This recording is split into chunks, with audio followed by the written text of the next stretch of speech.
how's it going? Roy, what the fuck, man? Yo, Roy's not there. That's fine. He's gonna join us.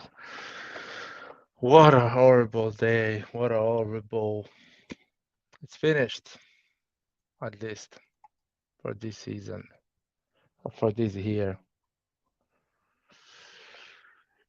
Uh, let's see who's gonna join the live.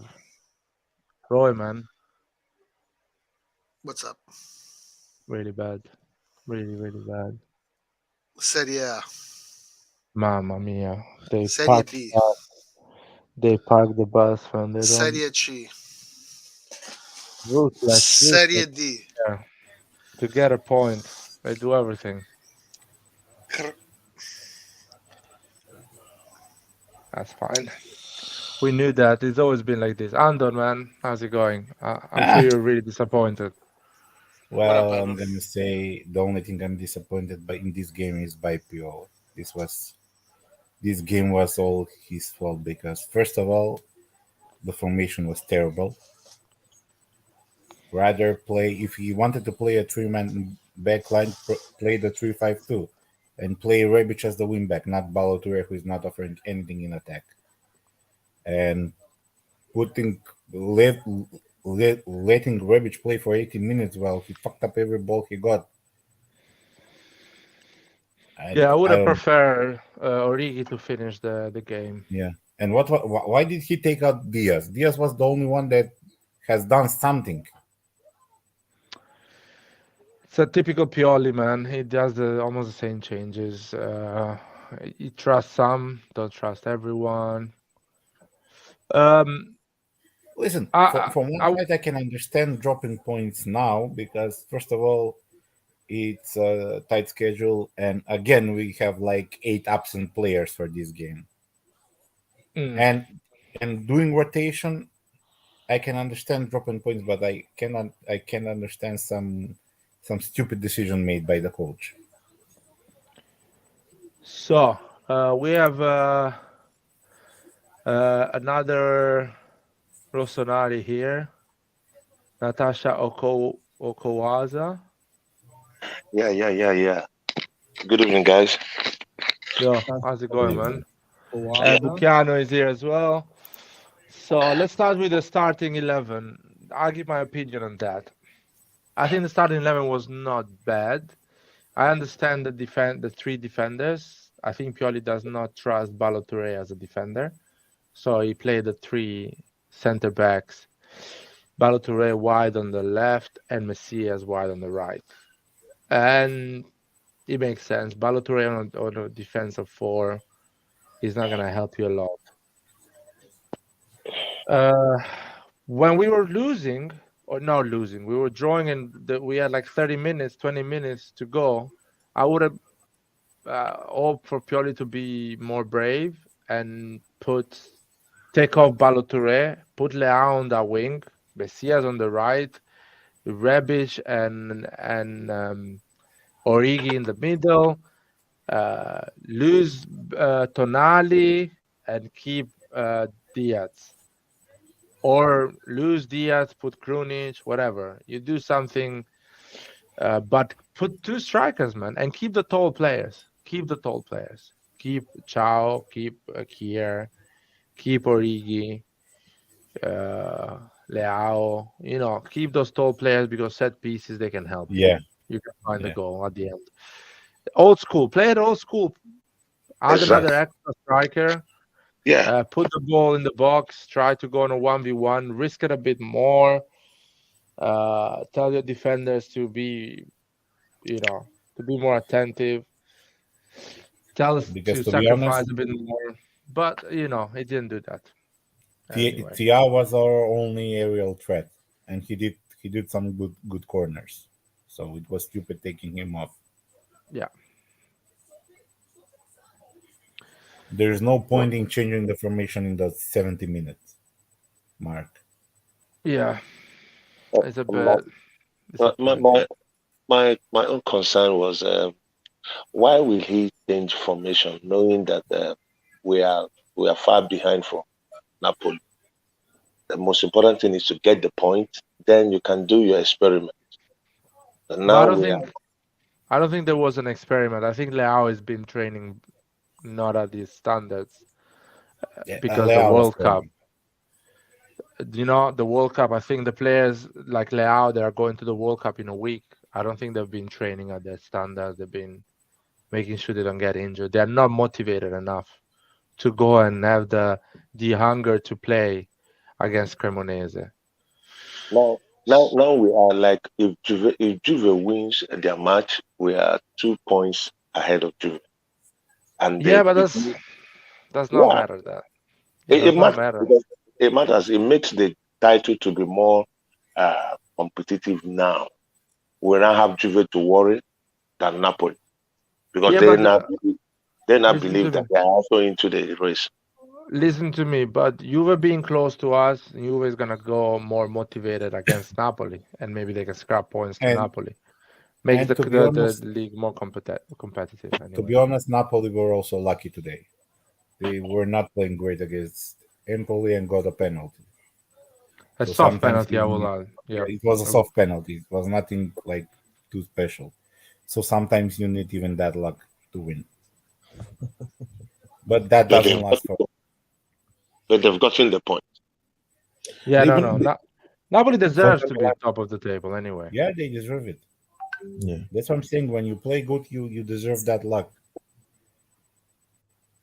Now, are we Yeah. going to now be hoping or maybe believing that they drop points before we can No. now defend that title? No. That's To my me, I point. feel like I feel like we don't need to depend on Napoli. Milan is not playing well this season. Milan has not playing well this season. The only game we played well this season was against Inter Milan. So if our management can do something, Juventus we played well as well. Inter we played, Napoli we played well. We had good games this season. when you're playing against Napoli, we created all the chances. We only got one goal. Napoli created 2 chances and they utilized the 2 chances. They got 2 goals.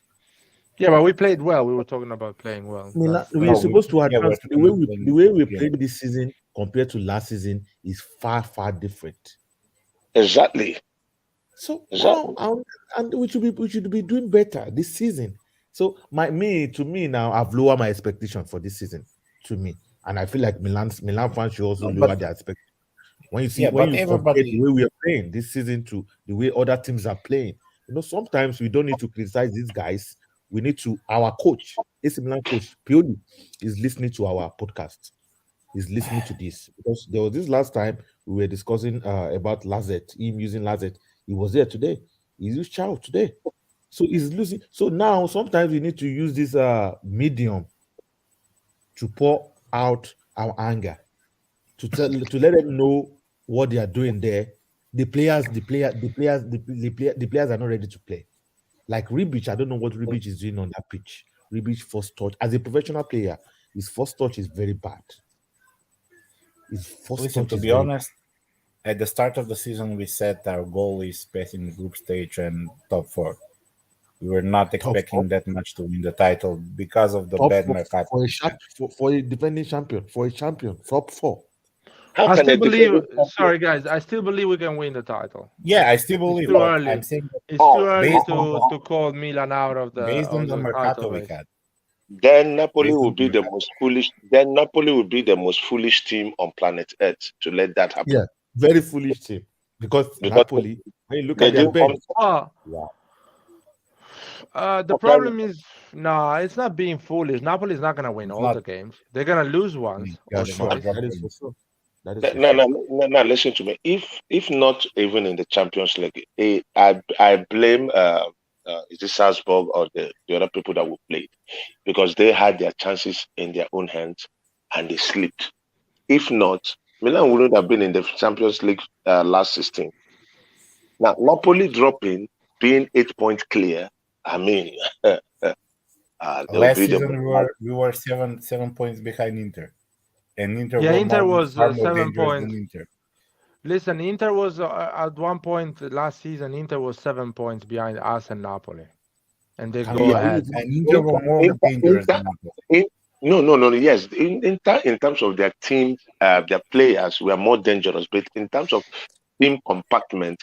This Napoli team, this season, this particular season's own, there's a way they play. Even when they're playing bad, they believe they can get something out of it.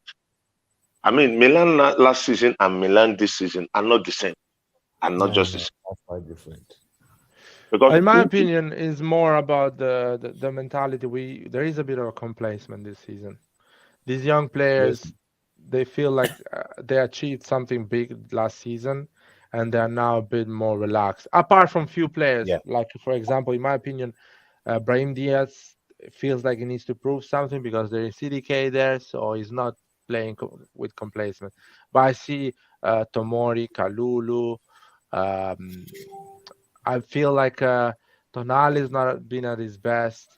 Leao, in my opinion, can do much better in some games, or at least display a better football.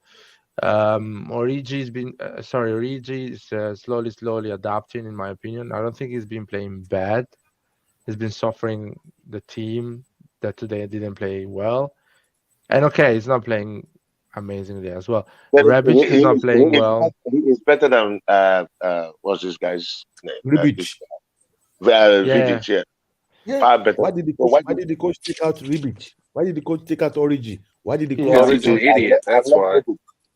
Wow. That was wrong. That was wrong because Origi just scored a goal. I know they disallowed his goal, but that gives you a bit of morale. That gives you a bit like, okay, I'm going to make it. Diaz. Why did he remove Diaz? Yes. Why did he take out Diaz? Diaz was our best player on the pitch. Yeah, Diaz was playing well, but I cannot say anything about Diaz. He probably took Diaz out so that way they can add more height, but they took out what's his name, Origi, so it just was like the same situation. It doesn't make no sense. Like if you keep all the tall players in.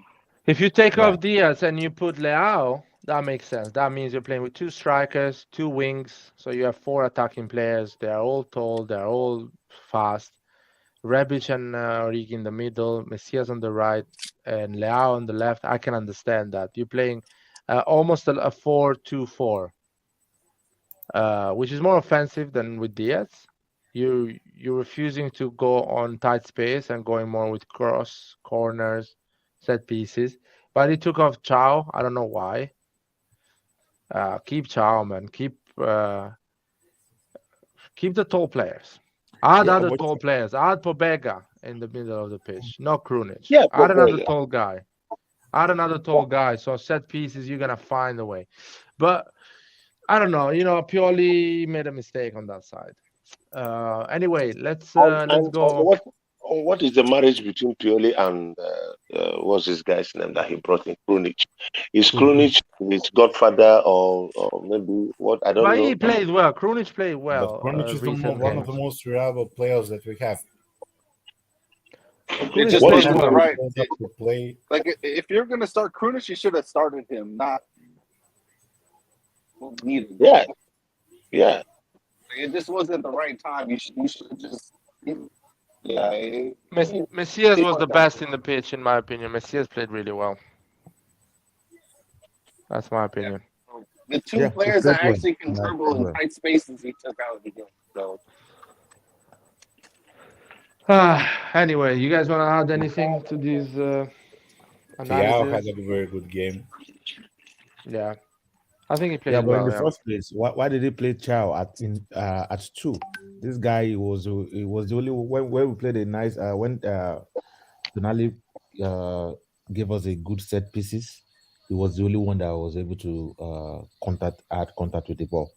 So why didn't he take Kaya out, put him there to play with Tomori, then put in Kalulu?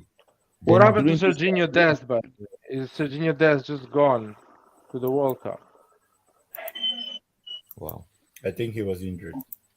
Yeah. You brought up a good point though. Tonali, I think, as of right now, is our best set piece taker. So if you're putting crosses and corner kicks, why are you taking off the person who gives the best pass? Good point. Why? Like it doesn't make sense. Like it doesn't make sense. And you want to bring in the tall guys. Why Pobega is on the bench and Vanessa is still playing? Why taking. Okay, we can understand Diaz going off for a top player, but why taking Tonani out, who is happens to be the best set pieces taker for Milan? It doesn't And make any sense. Leao is such a bad game, man. I Yeah, don't have that a was words, great. man. I don't have words, man. Just he's supposed to Well, be our best player. I'm not gonna lie. But It is difficult to get into a game that's already shit already. no, don't say So that. no, it's difficult. No. I'm not We are, excusing him. I'm not we are, excusing him. we are not to me, I'm not judging Leao based on today. This season, Leao has not been his best. This season, Leao is not improving at all. At all. I can say because of the World Cup, most of the players wants to No. really be in the World Cup. So Don't maybe say what you watch Man City's game. Barcelona just finished playing their game. Now 1 man down. Barcelona won the game. They played well. Napoli players are playing well. They are going. Most of these players are going to the World Cup. Don't let us just say because of No, the World Cup. No. no, Napoli doesn't the have that many mentality, players going to the World Cup. Napoli most doesn't of have a lot of players. a No, lot of they don't players have. are going. Osimhen is not going World Cup. He's a Nigerian, so And they're not and going to World and Cup. Man Duce City. is not going. Politano is not going. All the Italians are Lo- not going. Zielinski is not Lobotka is going. not going. Lobotka is not going. Yeah. Anguissa, I don't think is going. Is going. Is he going? Cameroon. Yeah, Oh, okay, Cameroon good. is going. And I don't think just in defense, I think just Kim and Ruyo is going. Zelensky is going. Is he Polish? Yes. Poland. Poland is going to the World Cup. I didn't know Yeah, that. Poland Sorry. is going to the World Cup. He should have removed Rebic. Rebic was so horrible today. I saw this. Even the last game we played, Red Beach is. I don't. And the funny I don't. thing is that when Milan players are fully back, most of these players that are playing horribly will not start fighting, will not start playing very well. Now that opportunity is given to them to play, they are playing so messed up game. Kind of. But the issue now is Lazetic almost got a goal, guys. The last minute. My Yes, God, yes, it turns. Imagine if he scores that one. That's crazy. but the issue is we can't keep most of these guys anymore because we need professional. This Rebic is not. To me, is not a professional player. He's not a world class player. He's not even an average player. His first touch is bad. I His think first touch is the not the good. problem of Rebic is that he has highs and downs. He does not have something in the middle, and it's so unreliable on that side. He gave a lot of possession today. Yeah, A lot. I don't know, man. It's just really disappointing. The 8 points makes us analyze this game even in a wrong way sometimes. The 8 points distance in November is still good. We have I don't know how many games yet to play, but I think more than 16 games to play. I can check for you guys. So we played 14 games. So 38. yeah, we have a lot of games to play. A lot. We have 20, 16, 24 games to play, if I'm not wrong. 24 games are a lot. But looks like Napoli is not gonna stop soon. Yeah, even when they play a pretty bad game, like some of us analyzed today, because of the hunger, the mentality. There's something about winning mentality it does to everybody. Do you think they played a bad game this season? I've watched all their game. Even the game they played today, after they gave them that penalty, which that penalty did not worth it. I feel like the referee should have. When you will know a team that is so hungry is from the first minute they just want to score. I remember that I remember our last three matches that ended last season, even against Sassuolo. I knew that we are coming to blow Sassuolo in their home because that hunger, that fire, that vibe is there, that energy is there. But when we now start coming in with this overconfidence or maybe thinking that let's say it's something that we'll walk over with. I mean, that's crazy. That's crazy. We just blew up 3 solid points, and may it not affect us before the end of the season or at the end of the season. Because where we are now, that was not where we are last season in terms of points. I'm really worried about what's going to happen when Zlatan actually retires. Because since Zlatan has not been anywhere near the pitch, our mentality is so weak. So weak. It's so weak. Like, I'm actually worried about what it's going to be like, because these guys, you would think that these guys' mentality would be much stronger than what it is. No, I don't think our mentality is weak. It was one of my concerns. Let's see how complacent we're gonna be this season, and we are a lot. Simple as that. Yeah, but that's a weak mentality. No, it's not a weak mentality. It's they're a weak young mentality. players. It They're is a young weak players. mentality. But sorry, guys, young players, they are forming their mentality. They are not born with a strong mentality. When you are a young player or a young person, your mentality is forming. You're building up that mentality. So it's normal for them, after winning a league, having this period of complacement. The good thing is that they're getting a reality check. They're getting exposed, and they're understanding that they haven't done nothing. They need to still work hard. So hopefully they're gonna come back from the break with 0 complacement, with 8 points to get back from Napoli. So the mentality is gonna get back to that level. So it's a life lesson for them. 8 points if we don't still go on to mess up and make it to the 12 points. We're just saying 8 points. We have other matches to go, and we have Frontier to play. 8 points doesn't mean that we will win the other ones with the way we're playing. But 8 points also doesn't mean that Napoli is gonna win everything. So if you Napoli, I can tell you, Napoli is hungry. Napoli is hungry. I can bet on them to win.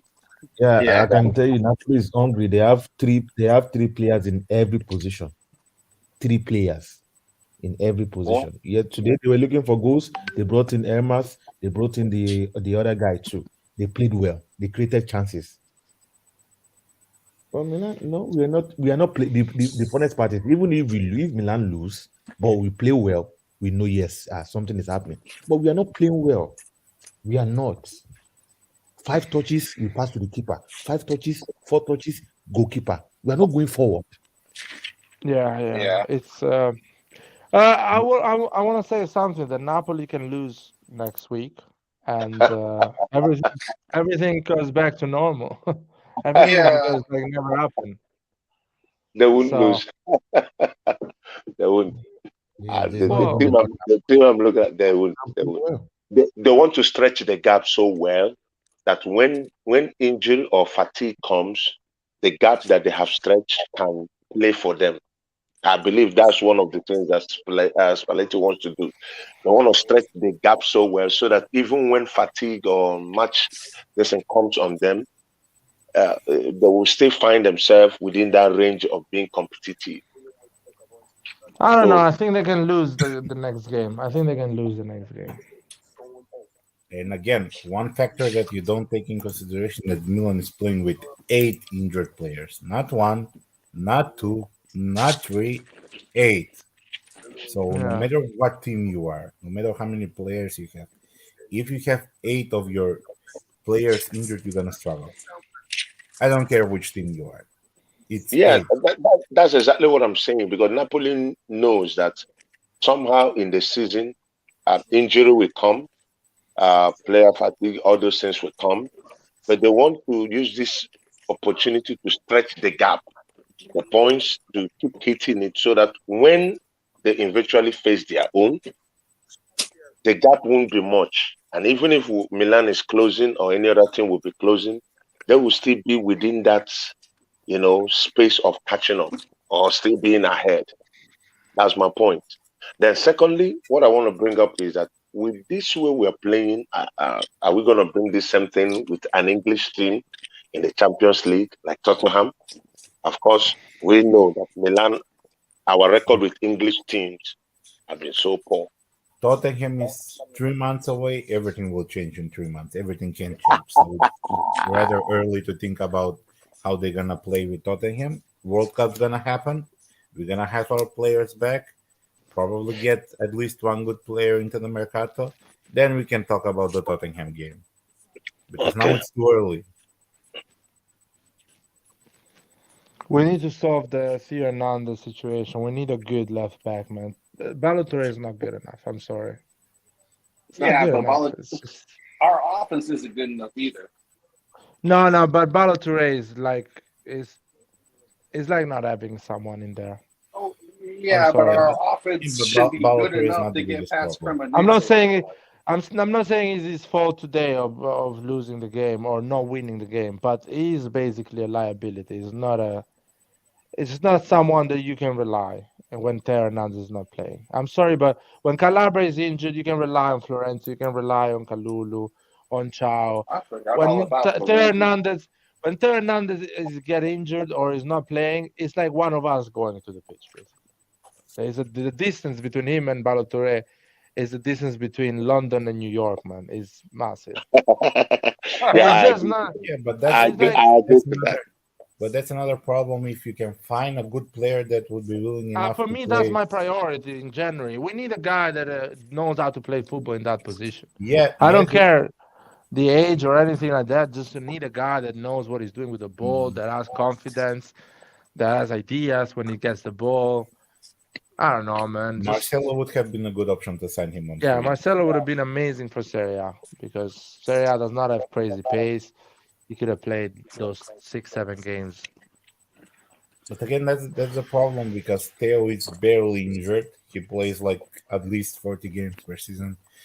So it's rather difficult to find somebody that would be willing to sit on the bench and be willing to play like They 5 need to games. find it. They need to find it. They need to find it. Yeah, they need, because it's different. With the right back, it's different. Calabria is not on that level. Nobody's on that level that Theo is for the left. So you have more chances to get to play on the right rather than anybody to play on the left. But bring a guy and promise him that he's gonna play a lot. Promise him that you're gonna play Theo Hernandez as a left wing, not as a left back, and this guy is gonna play. Make it happen. Find a way so you have a proper backup. Get a guy that can play as a left wing and a left back. But get a proper one that he can play a lot of games. And he left due to that. But Kerkez was too young, and fairly enough, he wants to play every week. Yeah. Get a guy that is going to play a lot. He's going to play 15, 20 games a season because Theo Hernandez is going to get injured. He's going to get reds, yellows, because Theo Hernandez needs to rest, because Theo Hernandez can play in another position, can play in a fucking midfield if he wants to play in the midfield. But bring me a guy that when Theo Hernandez is not playing, he's a good player, man. He's a good player that I'm looking forward to see play.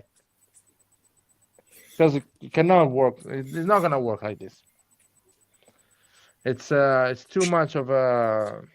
But guys, I want to say something. What is with the referees against Milan? Why didn't that, the referee didn't give us that as a penalty against Macias? No, that is not a penalty.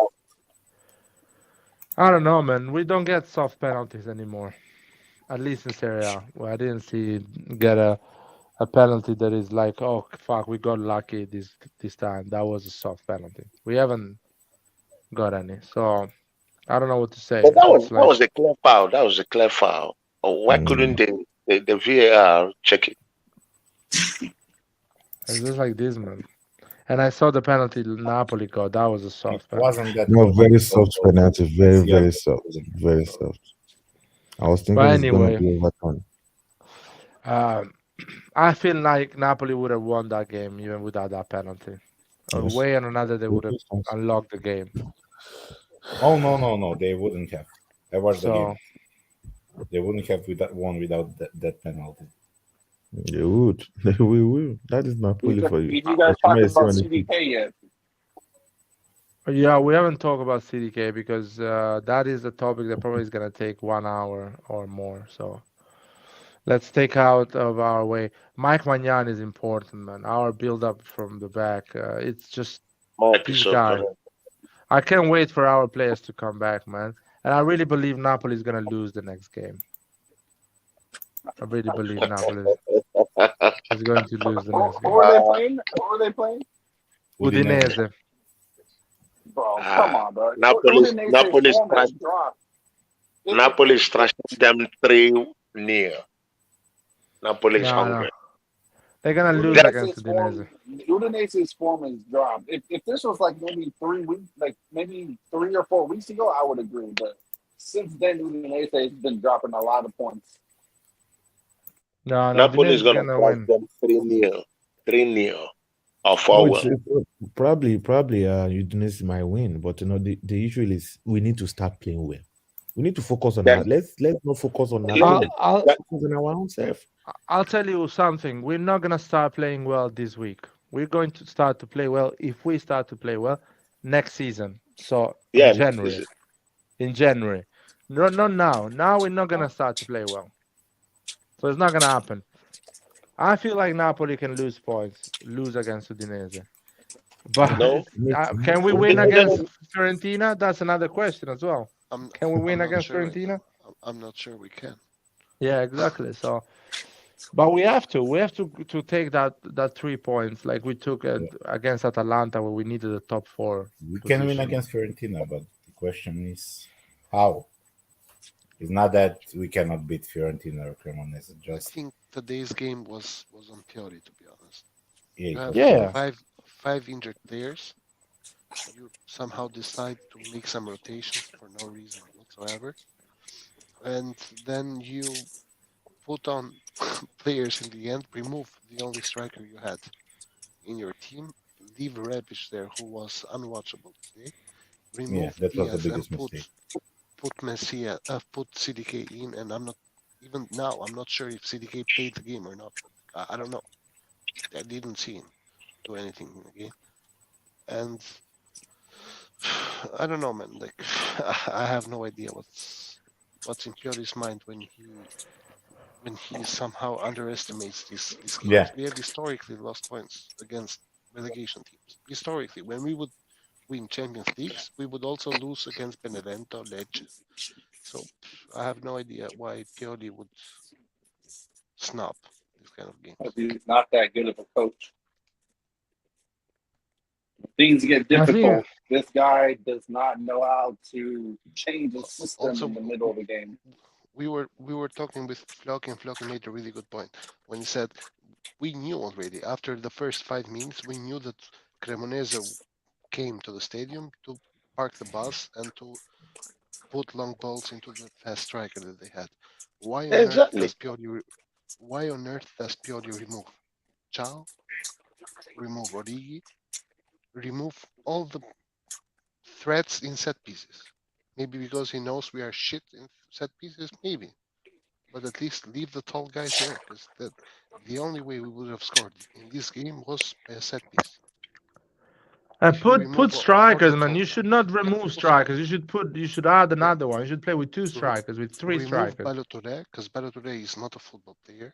He's a rugby player. He should be playing rugby. If Balotore plays for AC Milan, it means everyone here in this chat and in this live has a chance to play for Milan. Yes, everyone. So it's a good message. We should keep him.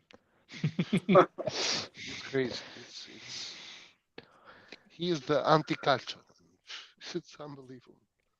No, it's forget about Balotore, good or not. You want to win it. You have 3 defenders: Ciao, Kier, and Tomori. Decent in terms of pace. You put a midfielder in front of them.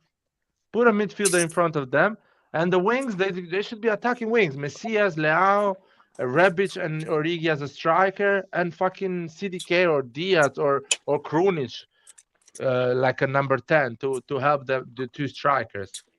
You know what I mean? Play with. Why removing theirs? Why removing theirs? I was even making impact in the match. Why? And removing Origi. I mean, it's all on Pioli. That's all. That's just it. Yeah, I could have done better.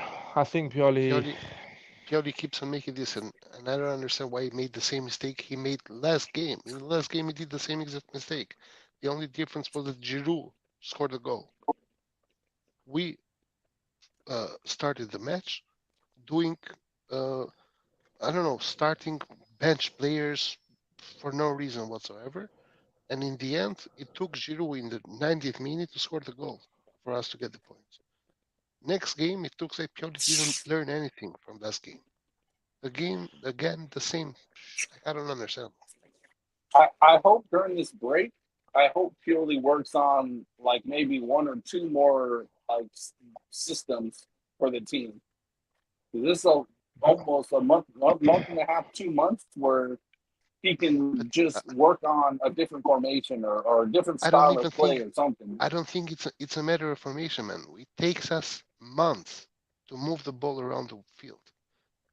Yeah, I know, but that's why I said. But listen, I said formation or system. I said that. Or style of play, and not just one thing, but multiple things need to be worked on. The number 5 of Cremonese today did around, I don't know, 10 sliding tackles to intervene our passes.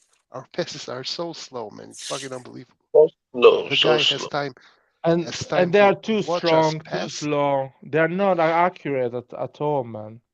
Or they are wrong, completely wrong. Watch our player pass the ball, run, slide tackle, and intervene the ball. Unreal shit. Fucking hell, unbelievable. Well, good thing. Why will he play? Yeah, sorry, go on. No, the good thing, a lot of players are not going to the World Cup, so we can actually train every day, especially on tight spaces. That's what I'm saying. Like, they need to work on a lot of stuff. Tight spaces, we can improve. We can do a lot of friendly to make our passing ability better, move the ball quicker, create a 1-2 situation. We don't do 1-2 situation, man. We always are like a. No, but we need to do more 1-2. But the guy doing it's Rebic, and Diaz and Messias tried that. Yeah, Rebic is shit. Yeah, that's true. Also, one thing: the player that lost the most amount of time this game was Tataruzano, man, holding the ball for months. For months, man. They get a corner. Tataruzano gets the ball. He doesn't play the ball fast, bro. It's the one time that they are not parking the bus. Play the ball fast to someone. No, keeps the ball, waits until all Cremonese goes back to parking the bus, and then plays the ball to the defenders. I don't know.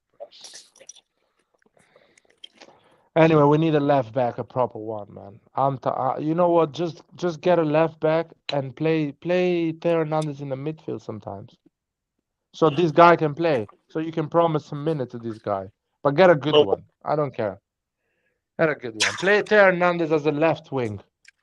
When Leao is tired and Leao needs to rest, play Theo Hernandez and play this guy as a left back. But we need a good left back. We cannot. When Theo Hernandez get a red or a yellow, we have a shit player coming in, not good enough. It's not possible anymore. Because unfortunately, Serie A is not that level that you think that you can win with Balotelli in the pitch. No chance. No chance. No chance. You need a good our game relies a lot on that position as well. So.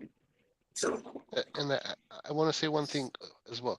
The only reason why CDK right now is still getting minutes is because we paid 35 million for it. Like, I don't think Adli would have done better, would have done worse than CDK. Right I now, think Adli would do a lot better. At this moment, everything CDK touches turns to shit, man. Everything. By the way, I'm not purely out. By the way, I'm actually. Somebody say purely out. No one is saying purely out. No, I know. No one here. No one is saying purely out, but just I really believe Pioli can improve on these things. He needs to be more brave. Yeah, playing 1-2, but the people that will play the 1-2 are not there. Where are you gonna play with 1-2, Balotelli? I think Pioli wants to be too modern in a league that is not modern. Serie A is not modern.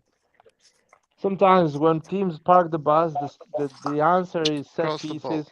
cross the ball, have 2 strikers instead of 1, have more people in the box when you're attacking. That's the answer, not too much, counter press, high press, and bullshit like that. Yeah, but They're gonna we give you need the players ball. that can. But we need players that can dribble and take his man on as well. Dude, Like, Messias dribbled as many times he wanted today. They do a foul on you, man. Serie A yes, I is know, that type but of league. Macias is not a starting player. Like, you bring in Macias when your starter is like ran himself to death. Like, No, once he Macias started gets from the tired, beginning. yes, I know there. I'm talking about, but you need a better winger, so that way But when they get tired, you can bring in a person like Macias who can use his trickery against a okay, tired defense. Nathan, but Leao came in. That's what you're saying. Leao came in and it was not able to do that. They Leao should have stopped him. started, but that's the thing. But Leao should have started. forget about should have started. You say you need a guy that is able to dribble to come in when the defense is tired and do that. Leao did that exactly, and he was not able to do that. But Leao should have started. It's very difficult to get into games when the game is already shit. So Yeah. your logic does not work because Well, can I even say with something? you have somebody in the right wing, it's gonna be difficult for him to get in the game and do. So your logic does not work. It does work No, because it Macias works. and It works. we don't have a real right winger. Like, if you go get an actual winger, Macias does not start. Nathan, with these games you win them putting the ball in the box I and having 2 understand that, but striker and a midfielder going there in that box. You I need a understand Tonali, all that. But Origi, you still Rebic need in players the who box. can actually do other Now, things Let's yes, see as the well. game. you mentioned something. You said you need the ball to be in the box. Now we have one of the best set piece takers taken out of the match, like Tonari. So how are you gonna get the ball in the box when your But best set that's taker my is whole taken point, out? and I think John agreed with me that you need to go to basics in these type of games. Yep. Keep the players that know how to put the ball in the box, and put players in the box. So put Put an extra 12 striker. people in the box, man. Put 12 people in the box, and the 20 minutes before the game ends, Here, just cross the ball. the Just cross the ball. English commentator said Kier was asking Pioli, "Do you want me to go as a second striker?" In the last 5 minutes, and Pioli said no to him. Kier, in the pitch as a defender, realized that there was a lack of people in the box. We needed people in the box in the last 5 minutes Yeah, to dude, go and win three the at the game. back is so stupid. I hate that formation. Three at the back sucks. But anyway, That and wasn't Pioli said even a no. real three at the back, though. That wasn't even a real three at the back. What do you I mean, don't know. man? I don't know What? what How formation much would you take. wanted, man? Because Nathan, when you look at it, when you look at teams who truly play three at the back, it doesn't. The way our shape is not how it should look with the three at the back. Is what I'm trying to say. Like Yeah, when that's what you we like, play. Well, it looked like a pretty. It looked. no, but Kiai that's was in the why. middle. Tomori was in the center right and left, and Kalulu was in the center. Tomori Ciao. was in the center left, and Kalulu was in the center right. Kiai in the middle. And Kier is like doing nothing. He's just there looking at Tomori and Kalulu become the 2 central backs. So we have 2 Exactly. goalkeepers. We have 2 goalkeepers. 100% agreed with Roy, because 90% of the time Kier stays behind Kalulu and Tomori. So Kier doesn't Yeah. even get to play the ball, other than when Kalulu or Tomori passes the ball to Kier. So you have a player who's not playing football. Yeah. I don't know. And another Crazy. thing is, you have 3 at the back. Let's say you want to stay on 3 at the back. Put a striker, keep Benacer there in front of those 3. So you have basically 4 players that can handle counters and attacking situation.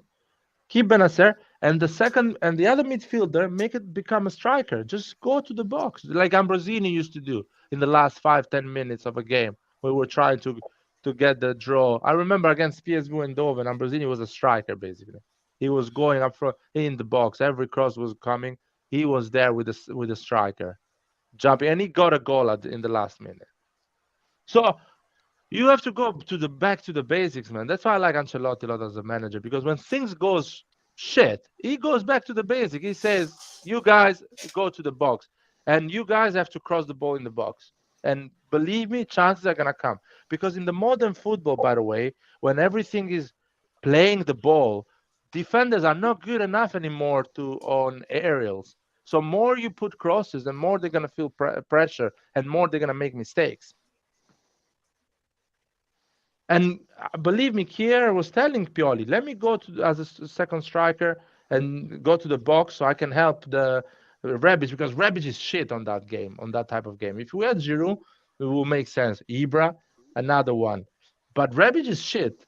Another thing, why you fucking keep Rebic when he's not good at that type of game? You know, for me, the biggest mistake today was like, how could you not read Rebic's game? He was destroying everything we were building. Like, he needed to be out of that match right away. How could you not read that? Like, I thought that was he such an destroyed easy my read. dinner, man. I made a nice dinner. He destroyed it as But well. I mean, like every single ball, he was making mistakes, and he was playing as the offensive playmaker. So there's nothing like you cannot take Rebic. You cannot keep Rebic in. And I take really think. Diaz out. I really believe. Like I'm almost. I can't. I don't have the controprova, but I really believe if he would have subbed Rebic out and kept Leao, Origi, and Diaz and Messias, we would have won that game. I really believe it. The only thing you had to do was take out Rebic because he was a mess today. A disaster. I think maybe what he should have done is remove Balotore and put a striker in. A tall striker. Put CDK. Even though CDK meant, I don't think CDK, even if you give him the ball with an open goal, he doesn't score.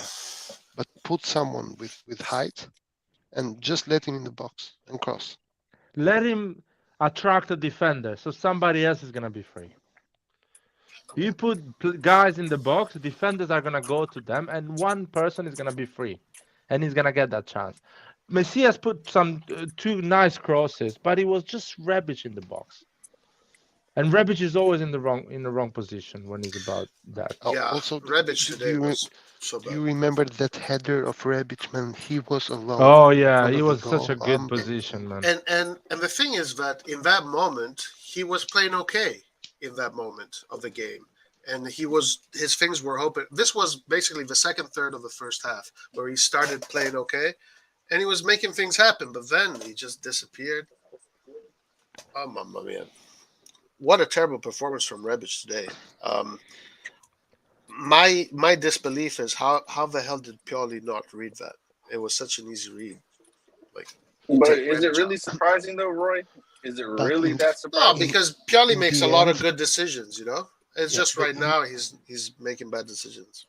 In the end, to be honest, Pioli caught his mistake because he removed Rebic and put in Lazetic. But he should have done that way before. Yeah. He should have done that way before. Understand that, yeah. He should have kept Origi in till the end of the game. This game you keep Origi till the end. And another thing, you're not sure of taking off Rebic, and we repeat that again. Keep Rebic and Origi together. I would put Leao instead of Balotore, and that's it. And tell Leao, you need to cover a bit more the pitch. The issue that I was having with Rebic is that all his touches were bad, and he was trying to do difficult things. Right, he's doing the risky plays. He's trying to do the clever plays. So the 1-2s, the verticalizations, the this and that. The thing is, like, nothing is coming out. So if you keep him, like, he's going to keep on doing that mistake, and then everything gets broken down. Today, Rebic honestly deserves to be scolded, I think, because like he approached this game like it was a fucking he approached this game as if it was a game in the park Sunday afternoon after you drink beer and you had lunch and you're just playing with your friends. Like, what the fuck? The whole team. If you play, I don't know. Not the whole team. Yeah, Tonali was a little bit like that. But Benacer played a good game. If you play like Rebic in a Sunday league game, you get slapped by your friends. You get subbed out. They don't even play you. I swear. They don't even drive you home. They don't even drive you home. They let you walk. What today? I don't know. That was pretty bad from Rebic. He needs to like get a And there is this thing about Diaz has to come off after 65 minutes. It's 60 just minutes. I don't know why. yeah, it's just maths for Pioli. Yeah, and the problem that I have right now is the guy who subs Diaz. Yeah. CDK, I'm sorry, man. He is maybe talented, but mentally lost right now. So don't put him in. Not in a game you have to score. He came in, and I wrote in the chat at some point, bro, why did Pioli not put him in? Because I didn't see him. He played 30 minutes. I didn't see him do anything. And he had a good chance, and he slips, instead of talking putting about? it in the box. Oh, that was what a play from Tonali to find CDK there. That was genius play by Tonali. And for what? He slips, and okay, you slept. You got your balance. Fucking cross the ball, man. Yeah. Oh man, I hate these players that don't cross the ball. There is 3 lads waiting for your ball in the box, and the defender is shitting himself. And you keep that fucking ball for what? For what? Rebic got an awful cross, and we scored a goal. It was offside, but he kicked the ball like worse than my dad that never played football in his life. And we managed to create a chance. Imagine if you do that consistently. Every 5 minutes, every 3 minutes, you put a cross, a low cross, dangerous pass in the box. Dude, they're gonna make a mistake. They're gonna do an own goal. That's how defenders are in this generation. They are not good when they are under pressure with crosses. They're not like the old school defenders. They were born with that football. In the position CDK was in, all he had to do there just shoot the ball towards the line of the goal, and somehow, some way, it could have gone in. Yeah, somebody would have put it in. Yeah. And he's a big lad. He's strong. I think CDK is strong. He could have easily put a strong cross in the small box, in the small area, and somebody would have found a chance, or at least you create one. Wrong who does not finish the chance. But at the end of the day, honestly, like we kind of saw that this team lacked something, especially after seeing how Napoli built their team. So at the end of the day, as long as we stay in the top 4, I'm happy, man. This season we achieved our objective, which was this. Now the real objective is staying in the top 4 and building next year. Hopefully, do a calciomercato that brings us to another level. Yep. Now we need to make the players we bought to make them work. We need the players we bought. We need to make them work.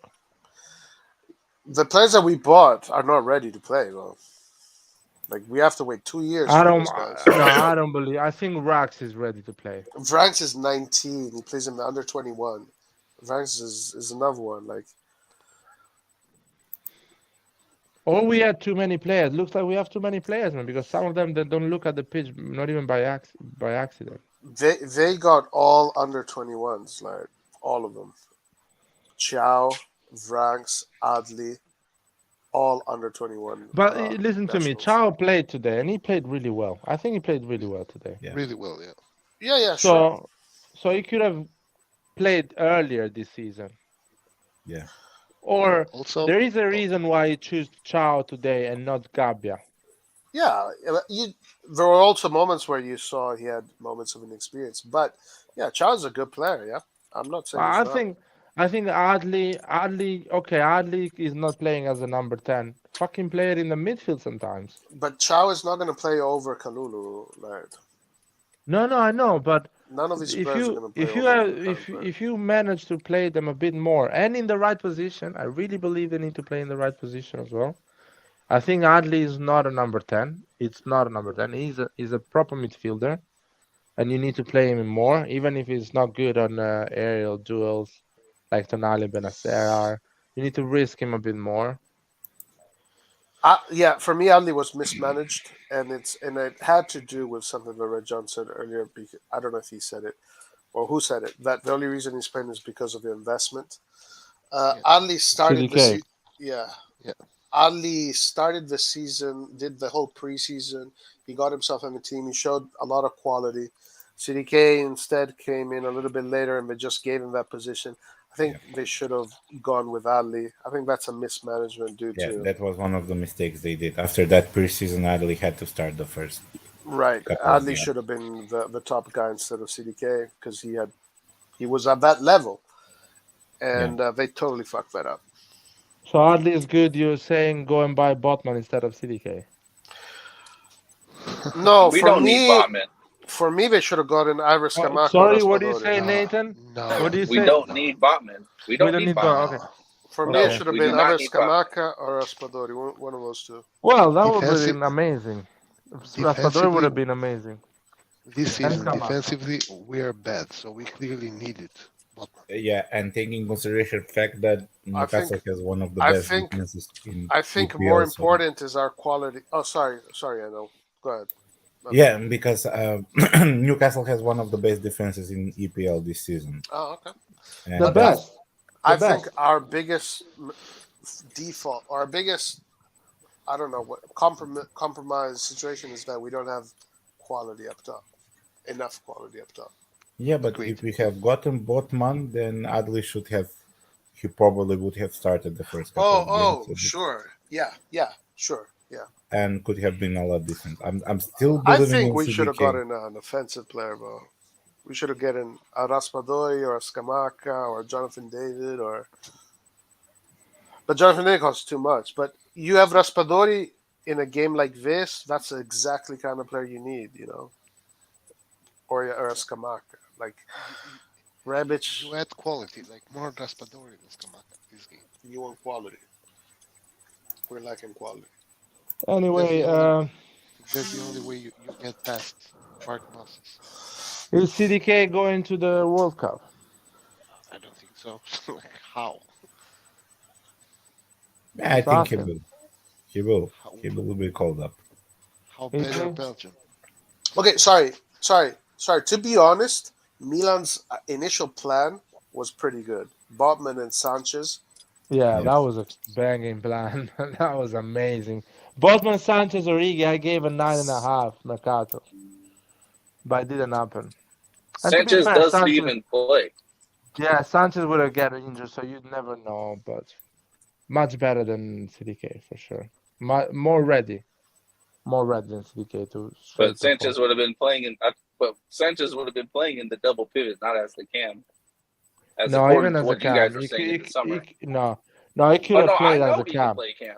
I know he can play cam, but that's not what everybody was saying he would play. Yeah, but Nathan, Also- depends on the games. You can play double pivot with Benacer and Diaz as a number 10 or Adli. Or some games you can play number 10 with Tonali and Benacer double pivot. It's not like Regardless, he would have been injured too much anyways. yeah. Regardless. I know what you mean. I know that. I think the camp position is a little bit also Pioli's fault because we have had like 5 players there and none of them has shined in the camp position. Well, Hakan, Paqueta, but Diaz, John, I CDK, told you. I already Adli, told you, John. Like I think Pioli is a little bit confused on what he wants from his camp. No, Yeah, there is sure, another John. thing. One thing I want to add: Pioli needs to trust his players more and let them play more than 60 minutes as well. It's really frustrating for a player to know that at minute 60 he's gonna get it sub. So he needs to trust. If he picks Diaz one game, and Diaz is playing well, you need to keep playing him, man, until the end. If you pick Krunic, or if they don't work, I understand. You change them. You put somebody else in the minute 60. But if they're working and they're in a good shape, you keep them until the end because that grows the player a lot. That builds up the number 10 you are looking for. That's the thing. Against Juventus, Diaz got a great goal now, and he got sub 5 minutes after. I mean, what the fuck is that, man? Literally. Just fucking play the players. If the player is having a good game, let him finish the game.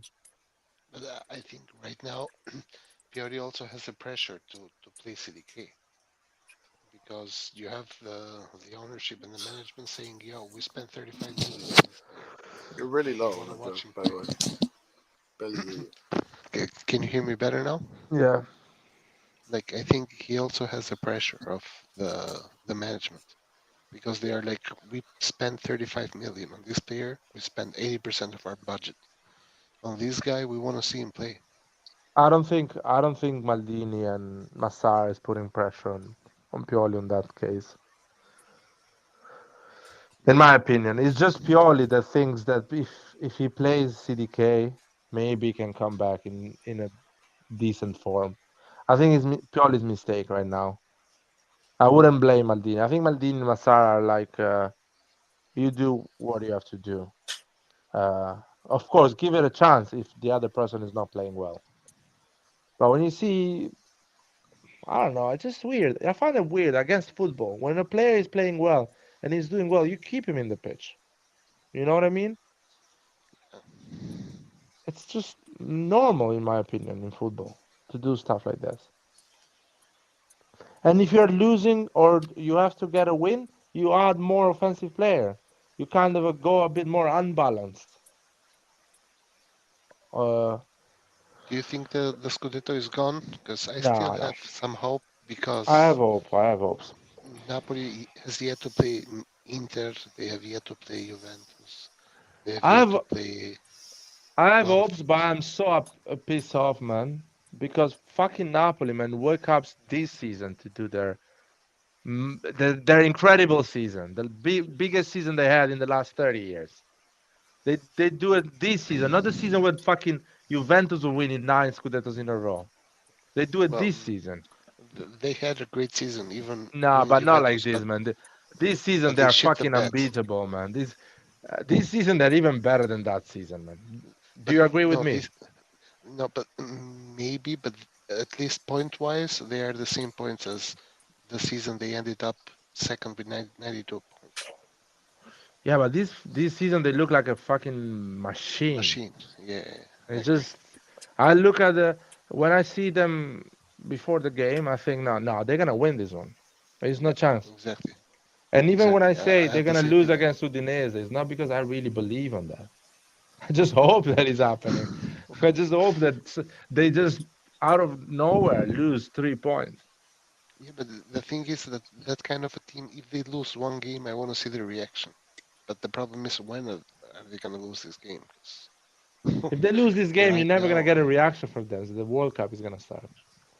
true. Fucking hell. So they're gonna be We like, oh, still have the that's game fine. at the weekend, so Anyway, there is a chance they can lose 3 points. Something can happen. Complacement again. Some players going to the World Cup. Spalletti being a bit more like chill, like you never know. Things can happen. Maybe some It's too players early. don't It's too play early their to speak fullest about because that. they know that they might get injured or something. Yeah. But I don't know. I'm not sure we're gonna win against Fiorentina. That's another thing. I'll be Well, honest with you guys. Well, to be honest, after a bad performance the next game, we always play good. So it's at San I Siro. think Fiorentina at the San Siro, we should have the best formation, the usual 4-2-3-1.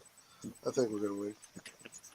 I think today, I just don't understand how he didn't read Rebic. Yeah, Rebic was obvious, man. Everyone saw that he was crap. Thank you, Gio, man, for the $5 or $4.99. Amazing. We should have Giroud, Hernandez, Leao in his usual position, Diaz, Messias. And plus, if Theo continues his form to play more attacking, I think it will ease up the process. Yeah, but Fiorentina has always been a tricky match for us historically. So yeah, they create a lot of chances. If we're playing away, I would say we would have problems now. But playing at San Siro this season is totally different.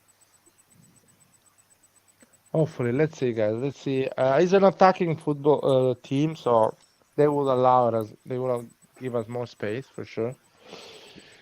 And I don't know if Leao is gonna start. He's going to the World Cup the day after. So what? Listen, regarding Leao, because I can see his mind is on the World Cup, he should have said it's much better to say to the team, "Listen, I want to play on the World Cup. I don't want to risk anything. Just don't play me." rather than just waste time on the field. No, it would have been better. It would have been better if the league would have stopped 2 weeks before. Yeah, that's much better. I agree with that. 2 weeks before the World Cup is still far away. It's 3 weeks far away. Again, So you this will be World like Cup in the more. middle of the season is the most stupid thing that FIFA could have done, and they have done a lot of stupid things. It just not. Well, they had to play it in Qatar, so that's what you get for that, I guess. You know, it's not the first time, right? That they do it in the winter.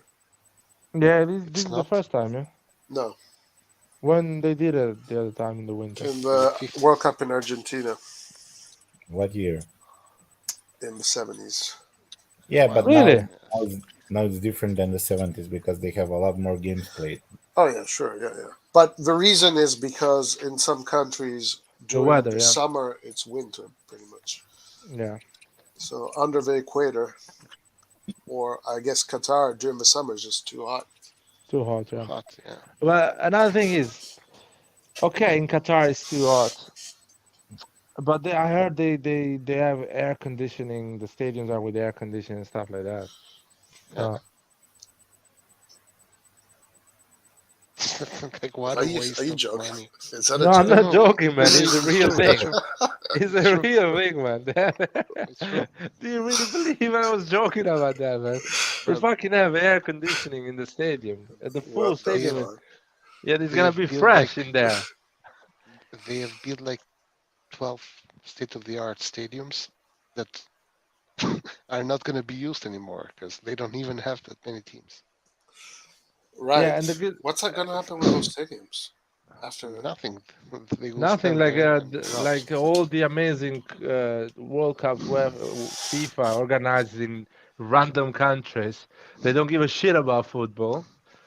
That's what's gonna happen. Nothing after. Such a good point. Like you're gonna have some state-of-the-art stadiums not gonna be used anymore. Yep. Or they're gonna be used from football players that just. No, but they don't have teams for those stadiums. There are some stadiums in the middle of nowhere. Is it Maybe they're gonna destroy them and that's it. Well, I guess. Or play a World Cup and then destroy them. Or wait for the next World Cup, or do some competition, friendlies and stuff. Burning money, bro. Burning money. Lucky them, they can burn money, man.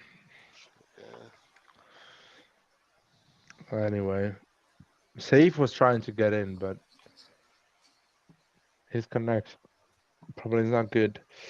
But anyway, I'm not gonna watch the World Cup. I guess you guys know already. But you said you're gonna boycott it, but nobody really believes you, though. Dude, I swear to God, man, I'm not gonna watch it. By the way, how cringe is the video reaction of the Brazilian team, man, about getting Jesus Christ. No, I didn't man. see it. What is it?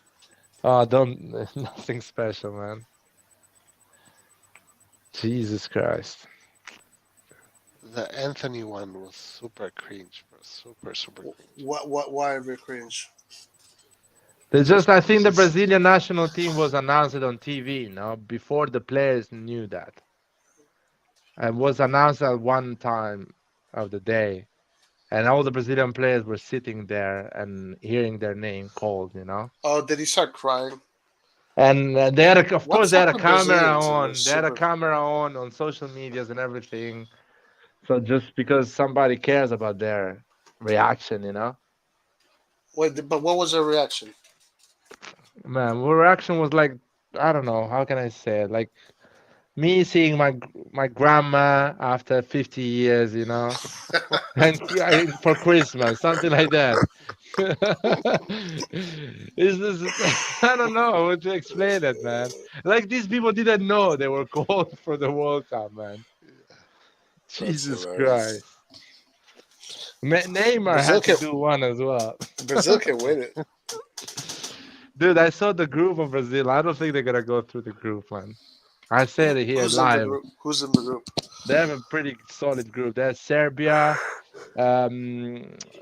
Switzerland, and who is the other one? He's a good one as well. Ooh, those are two tough teams. Serbia, Switzerland, Brazil. Oh man, I Then forgot the it other has to one. He's be a an good one. African team, I guess. African team. I think is the Cote Manes d'Ivoire, Cameroon. Cameroon. Cameroon So has I a think they're decent. gonna get their ass is gonna go tight.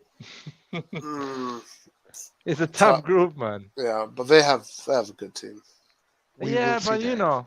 We you will see. never And know. You will see it, let, Laird. I guess you'll have to watch to see what notice happens. notice how I said we will see. No, I will see the results, man. It's not Ah, like you guys gonna tell me how the you game won't watch was. the games. But I'm not watching the game. Anyway, I think playing against Switzerland and Serbia for Brazil, It's going to be difficult because both these it's teams gonna are be good different. this year. These Both teams those are teams are good, good. man. They're solid. Yeah, They're proper teams. They're not gonna leave you anything. yeah, those two teams. I don't know Cameroon where they are, but I know they have Anguissa. He's Yeah, they have a good. good team. They have a I'm good team, not sure. Okay. and they're gonna beat the shit out of Brazil. I don't know. I think Brazil is still gonna top that group. Difficult because I think Brazil is. I think Brazil is going to be one of the contenders this time. And the creative players of Brazil, I'm not convinced about these Rafinha, Anthony's, these players, Ray I Charlison. kind of agree with you there, They're not like there are a lot of smoke, no meat. but it's. So what do you think they're going to do? Neymar, Gabriel Jesus, they are good, they're solid. But the other ones around them, they're a bit like if they get So like started to get beaten by the Serbian players, for example, or the bunch of Albanians Switzerland has, they're gonna start to lose it. Do you? Where do you think Brazil's? You think Brazil's going to be eliminated in the group stages? Uh, I don't think so, but they're gonna go close to almost get eliminated. What about who's going to win it for you? Argentina is a solid team, I'll be honest. Yeah, I Argentina. watched them at Wembley against Italy as well. They're solid. They're really, and they play quite old school football. So they're really defensive, compact, and they give the ball to Messi, Di Maria, and Lautaro. They always create something, which in the Yeah. World Cup is more than enough sometimes. Just be solid and give it to your best players to create something. But also Yeah. usually in the World Cups everyone plays defensive football. Like you don't see teams pressing high or stuff like that. What? Yeah. Because in World Cups you don't actually see teams going all out attack or pressing high or for multiple reasons. Reason number one is because it's a you have They are three not games in your what? No, they're not organized as well. They don't train every Exactly. day, so they You don't. have three games, and it's every game is a must-win game. Second of all, is the fact that you meet these players once every 5 months. You have no time to do super high tactics and super high. Apart from Spain, they were meeting each Well, other every it's week not. because they You were playing know, for Barcelona. it's not entirely true because like teams are built in the span of 2 years usually for a tournament. So there is an idea, and then in the preparation to the World Cup, you can work on those ideas, and if you stay longer in the World Cup, you can get your team tuned up really well. Yes, but you are still limited in what you can implement in the team. It's And you know the what? same as Even as much as you work in these 2 years, it's kind of the muscle memory, the yeah. habits of knowing where your teammate is because you're doing every week, every day, every 3 days, Champions League game and stuff like that. It's not the same of the muscle memories and the movement that your teammates of the national team do because you play with them. You have to kind of refresh that idea. The time you refresh the idea, you've already done the 3 games of the group stage. So it makes sense. It makes sense. It's like a bit like the beginning of the season. It's like always going through the beginning of a season. You Yeah, know, it takes a bit of time. I agree with that. I agree. But Anyway, the Brazil thing, it's just my opinion. I think Cameroon, Switzerland, and Serbia are tough team to play in a group stage. It's gonna be really tough for all of them, and for Brazil as well. I don't think Brazil is going to win more than one game. I think the dark horse of this World Cup will be Denmark. And Denmark is a super solid team. Yeah, Denmark is a good team. There is a lot of mid-tier national teams that are difficult to beat.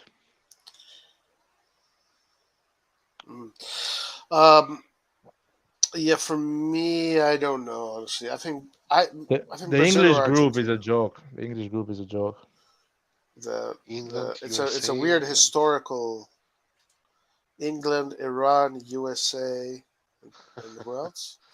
And Canada, I think, or Israel. Palestina, no. I guess.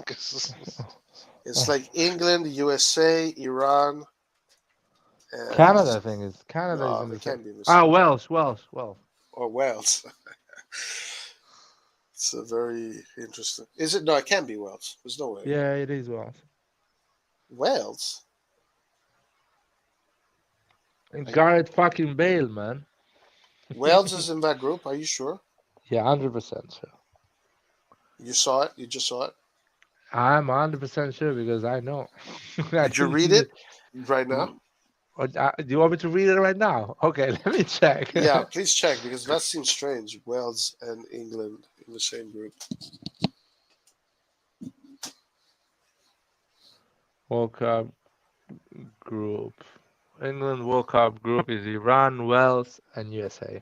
All right. Wow. Well, it just became a little bit harder for USA to get out. What do you mean? Why? Because Wales is not a bad team. Oh yeah, it's a decent team. But They're USA more or less should the same level. USA should be better than Wales. Come on, kind man. of the same actually. They got the same. No, I still think USA is a better team. More complete. I think USA is more complete. Yeah. I think they don't have anyone like Gareth Bale, but overall they are more complete. But also Wales is not an easy team to beat. Yeah, they're quite. And that's what they do. They wait for these competitions. All that group of players, True. Because they play lower divisions or lower teams, so that's the biggest moment for them. I want Balotelli to win the World Cup. How the fuck that is gonna happen? By the way, how? Yeah, if Balotelli wins the World Cup, because I want Senegal to win the World Cup. So well, I hope. I'll be honest. I hope an African team wins the World Cup. Just. It will be the first time, right? Yes. Yeah, the first time. I hope an African team wins the World Cup. If Balotelli wins it, because he's obviously going, since he's part of that team, what are you going to say about him? I'm gonna. that's gonna be even a bigger point for me to tell you the World Cup is not valuable. That's gonna help me on that topic even more. That put some respect on the African champion. Right. Okay? Because he has already won the African Cup. Imagine if he wins the World Cup, man. That's shocking. That's shocking, man. That's the right thing for me to boycott the World Cup if he wins it. Nah, it's not Balotelli's fault. There's no way you're gonna boycott it, like. What do you mean, man? I'm not watching it for real. I know you are. I'm not. If England and Brazil are playing, there's no way you're missing that. Not what a do you chance mean? in hell. What do you mean? That if I walk on the street, there's gonna be TVs everywhere. They're gonna show me the game. I'm saying if like Germany against Brazil, or Germany Argentina, or Holland Spain, or whatever. Like it's a Wednesday. It's a Wednesday night, Larry. Okay. The final. The final. No, not the final. It's a quarterfinal. It's Wednesday nights. Okay, it's 8 o'clock. The game is about to start. You are home. What the fuck are you gonna do? Dude, I'm gonna go on Tinder and get a date. Right. Or I'm gonna watch AC Milan versus Benfica in 1991 or 92. Milan is playing 3 friendlies, I think. Jesus, Yeah, I'm gonna avoid. I'm gonna boycott those as well. Liverpool, Arsenal, and somewhere Lyon, else. I think. Are we serious? Because they have a lot of players that don't go to the World Cup, or just? I think it's just training. No, it's friendlies. Well, friendlies, training friendlies, so to say. Yeah, they're just fucking keeping their players in. Oh yeah. The players that are not going in match fit. I think it's going to be in Dubai or something like that. They're going to be in Dubai. Yeah. Warm weather. All 3 games.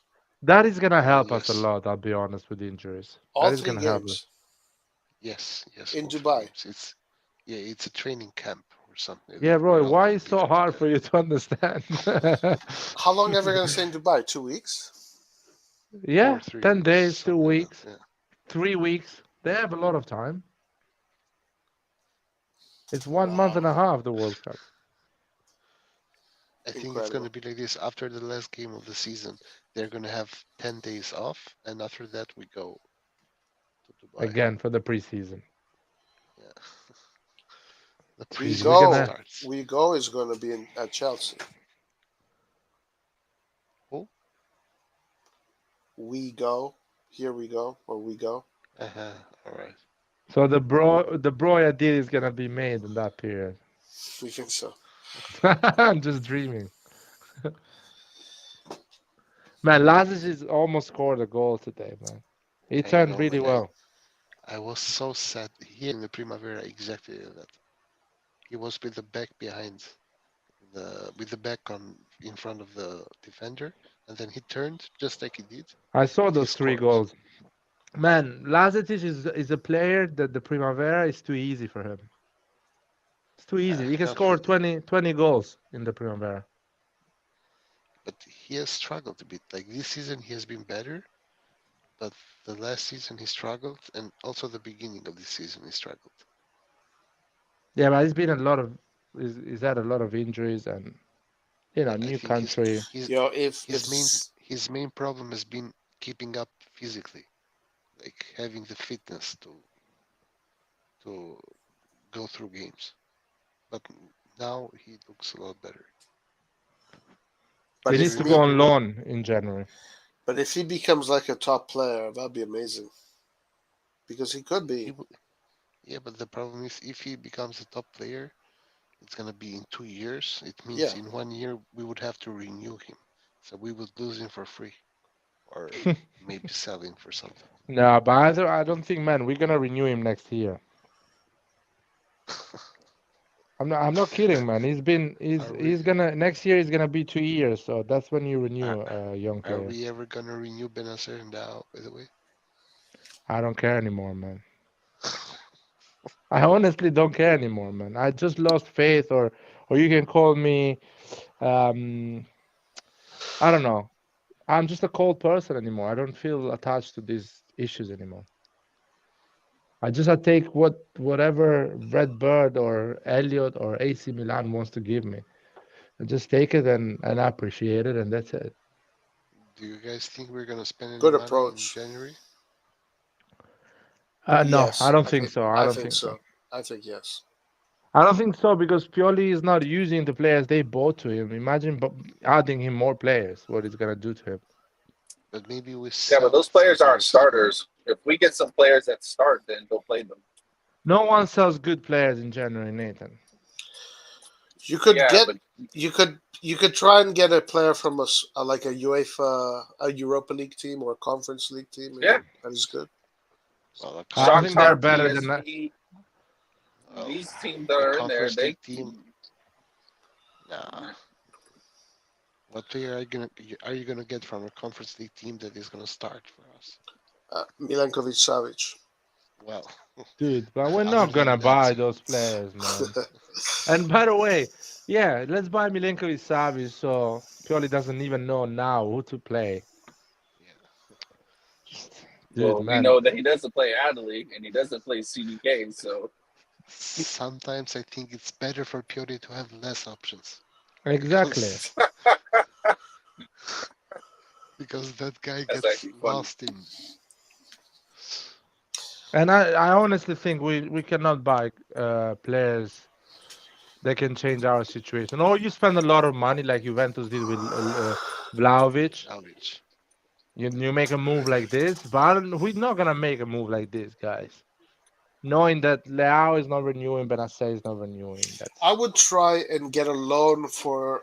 I would try and get a loan for Kessie and Sanchez. Nah, bro. Sanchez doesn't play, bro.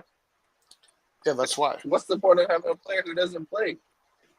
No, like that's he why. doesn't play because he's always injured. You're loaning a player that will never touch the field. He comes. No, but he's not playing because at PSG he's on the bench. No, he's injured. He got injured again? Yeah. He's injured right now?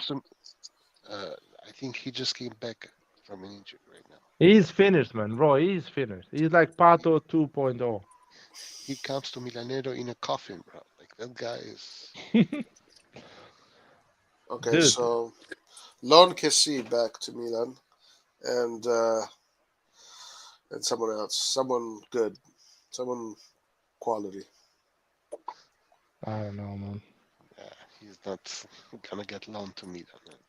He just left for free. Or buy. Well, Bakayoko. I think they should buy that Bakayoko kid. Yeah. And he shouldn't even cost that much. Yeah. He should be No, like, what, he 10, doesn't 15 even. million? He doesn't. Yeah, 10, 15 million would be maybe even 20. Even 20 would is like nothing. But I Yeah, doubt but it's that guys, high. if he ends up like CDK, Well, the thing is, he's 19. Yeah, but different So- positions require different things though. Like CDK doesn't have the requirements for a Cam. I don't know if a And also- Bakayoko would be able to start right away. exactly. Well, The thing is he that wouldn't. his qualities are just out of this world. So eventually, Yeah, I mean, his qualities how long- are much higher than Macias. If you buy him, much higher than you- many players. you buy Yeah. him for the future. You don't buy him to make an impact right now. Yes, You yes, buy him yes. for the future, and Well, then he could, you but maybe he could make an give him impact some though. minutes. He could make an Yeah, but impact. He He could. could. He could, But but yeah. he won't. You I guys would are get him right dreaming. away. You're dreaming right now. You're dreaming a bit right now. Why? Because these are players that maybe they're gonna start to perform 2-3 months after you buy them. Sure. Yeah, That's- but that's they great. could also But we start- are they we could yeah, also but we are perform now. we're talking about improving the team straight away. I I thought we were think talking John- about that. I think I would He is, prioritize Bakayoko for me, honestly. I mean, I'm okay that we buy 10 youngsters like Bakayoko and we are sorted in the future. I'm not disagreeing on that point, and I don't consider that a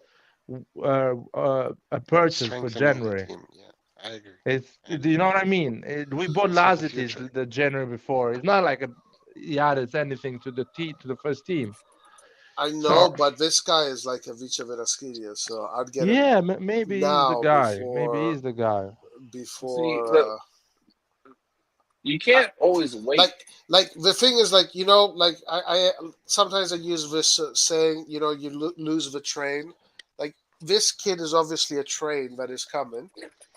Catch it now, because eventually you're not going to be able to catch it anymore. Exactly. Like every time we wait, we miss out. Like, stop waiting and you won't miss out. Then you won't complain about prices being too high and all this other bullshit that we do every single fucking summer. And I think that already now Van Persie has spoken well about him, and he said, you know, he's putting him in the team. He scored a goal. So time is slipping. But Yeah, yes, You said Van. Oh wait. You said Van Persie or Van Nistelrooy? Van Nistelrooy, sorry, whoever that coach is. I was about to say. I was like, wait, what? I was thinking you guys talking about some players that is gonna join the first team and start straight away. Nah, but Well, why we can't? cannot- Well, but why can't he though? Well, If someone has the skill to play, then he can play. sure, but the problem is CDK had the skill as well. CDK him does not now. have the skills as they can. We've gone over this enough times to know this already. He doesn't. Okay. He certainly is not a striker. What you want and what it is are two different things. Well, Like, Nathan, what about Dest? What about Dest? Dest has the skills to play as a right back. I said, Dest was never a good right back. Most of us, he needs to be playing as a wing, so that way he can actually use his offensive capabilities. This Bakayoko kid can come over and play for Milan. Had 2 stinkers in a row, and San Siro doesn't want him to see him again in the Primavera game, not in the first team game. But this is the thing: So the pressures of each position are vastly different than the other. You put him on the wing. All he needs to do is beat his man 1-on-1 and cross. Dude, oh my God, the defenders in Italy are slow, right? But aside from all of this, stuff here, yeah, I don't think it matters whether he starts off front foot or it doesn't matter. I'm just saying, like, the kid has some qualities that the majority of football players don't have.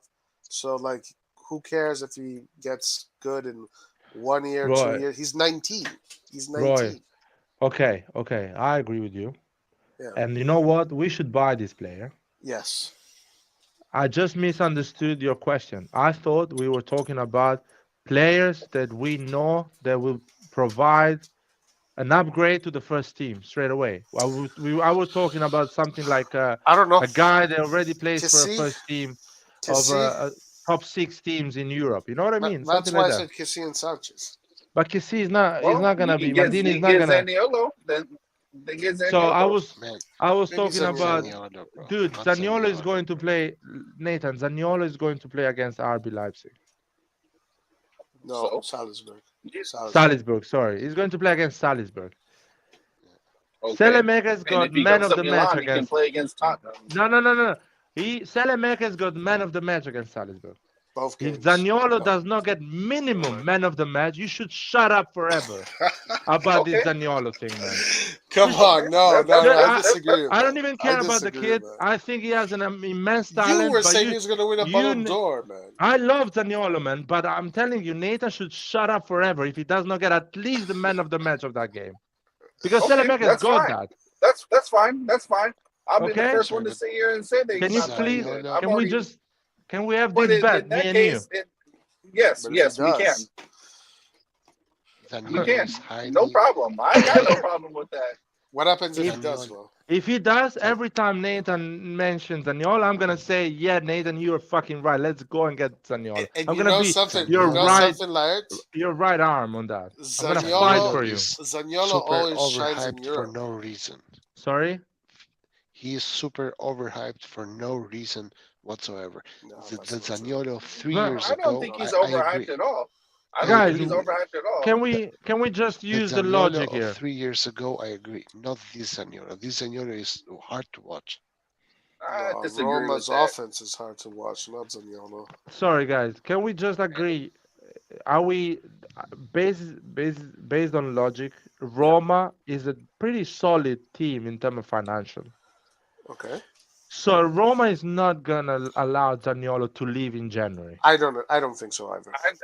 I really believe Roma is gonna sell Zaniolo next summer. Probably. If they don't find an agreement. If they are smart, they sell him tomorrow. No. They're gonna sell him. They're gonna sell him. I think he already has an agreement with Juve. I think. Whatever. They're gonna sell him next summer with a really low fee, like a 25 million, a 20 million fee. Oh, gotta get him right away. That's then don't wait. Just try. Can we postpone the Zaniolo topic for this summer and talk about him the whole summer and how we should get him and we're never gonna get him? And one thing that was reported is that Milan did meet Zaniolo's demands. It was just with the clubs that was never. So maybe we make an offer of 20 million and we get him next summer. But at the end of the whole Zaniolo saga, the reports ended with Zaniolo pretty much having an agreement with Juve as the dopo Di Maria. Okay. Good. So let's talk about Zaniolo next summer. I really believe we're not getting Zaniolo this January winter. I think he's going to Juve. Whatever. No, I don't know, not this January, but I think he's going to go to Juve. Yeah. Maybe going to Juve, maybe he's going to Arsenal, maybe he's going to Juve's going to Chelsea. squad. Let's Juve's see. gonna have such a sick squad in the future. My God. What? Huh? Sorry. No, I'm saying Juve's gonna have such a sick squad in the future. We're gonna building a very sick squad. Yeah, but If as he long as gets they have Zaniolo, I don't Allegri know. there, I don't know. as long as they have Allegri there, it doesn't matter. That's true. He's gonna leave next summer. Probably. Because team-wise, they have had a lot of injuries. And Yeah. team-wise, they are Remember, not bad, to be honest.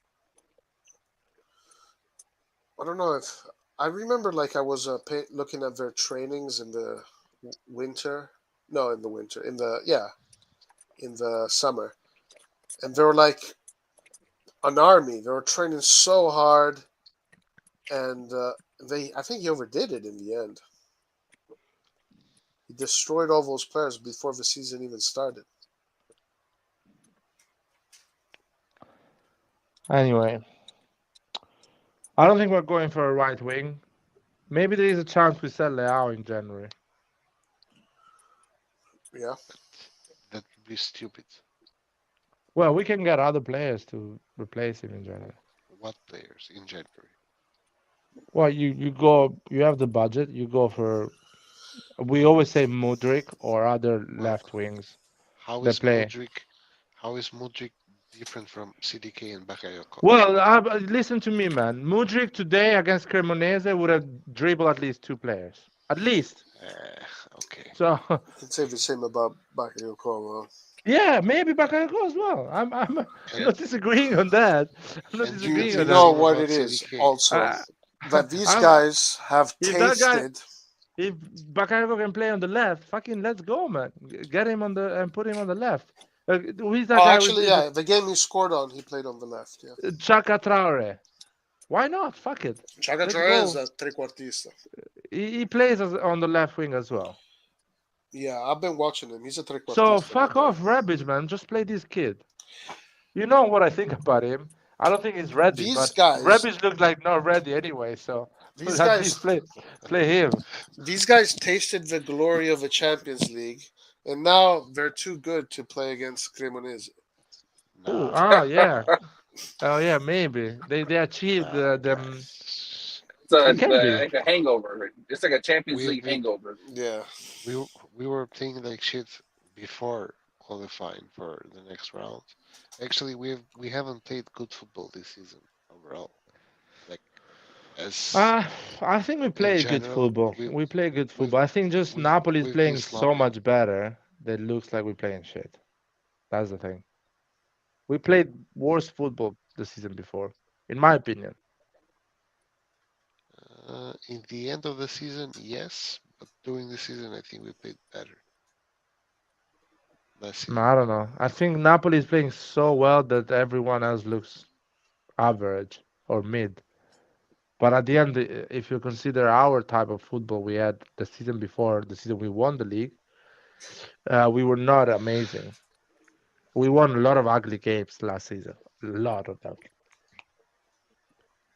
True. So I would say this season we played pretty well. We played well against Juventus, against Inter, against Napoli. We played well. Even the games we won in the last minutes. The game this weekend, we played really well. We created so many chances. I honestly think that if Rebic today had a normal game, normal brain, we would have had it would have looked like a nice game. And we need to sell that guy. We need to sell Rebic. Who the fuck is gonna buy him? A German team, right? Yeah, they need to be after Oktoberfest when they're completely drunk.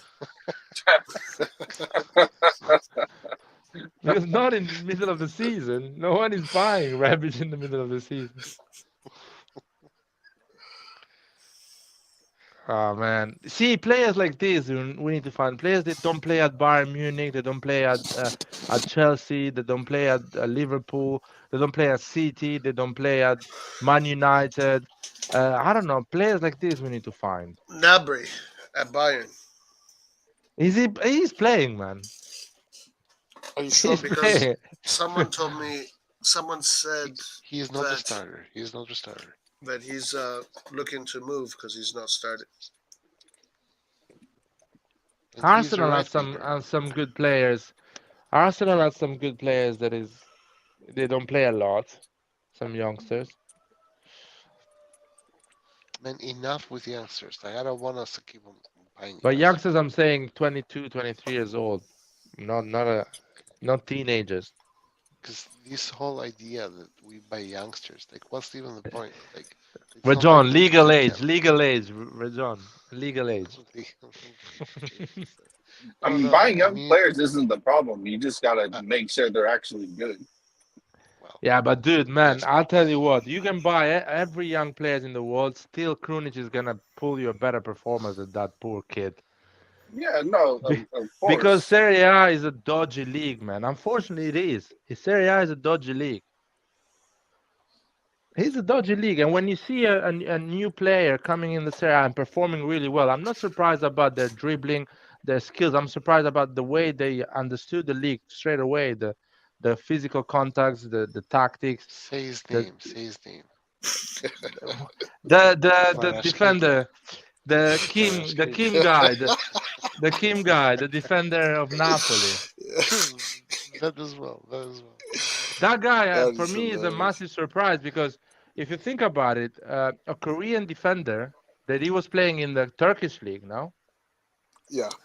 And he comes straight away in the Serie A and adapts straight away to the tactics of Spalletti. He's the best defender in Italy by far. Yeah, that is impressive if you think about it. He's played in Italy for I don't know 3 months. He's the best defender in the Serie A. And I don't doubt his ability on running, pace, aerials, and stuff like that. Just the way he adapted to the league, to the way of doing fouls, stopping the games, tactics, understanding the strikers, the movements.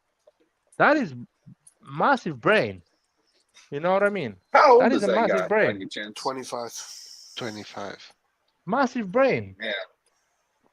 So you see, guys, sometimes you can also buy 25-year-old players. They don't have to be 20. Or 27, 28. Or 27, yeah. Because the problem that I have with us buying 20-year-olds is that we buy them, they need 2 or 3 seasons to first get used to things. And then when they get good, it's time to renew them. And we are not good at renewing players. So we lose them anyways. So might as well just buy someone who's ready. And yeah, but we don't have ready player money though, John. Yeah, Tomori was the same, by the way. When Tomori came into the Serie A, he was the same. Yeah. Yeah, but not so good like Kim. Well, yeah, Kim is way more technical, etc., etc. And tactically is so ready, man. It's impressive. Sure. Smalling is a damn ass compared to him. Somehow Napoli has every single player that they bought this season has been superb. But they've been doing it right every season, to be honest. They rarely buy a player that does not perform, if you think about it.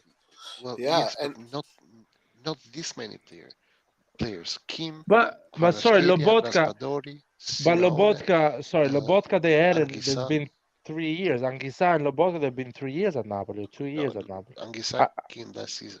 Yeah, it's the second year, so they got it right the year before.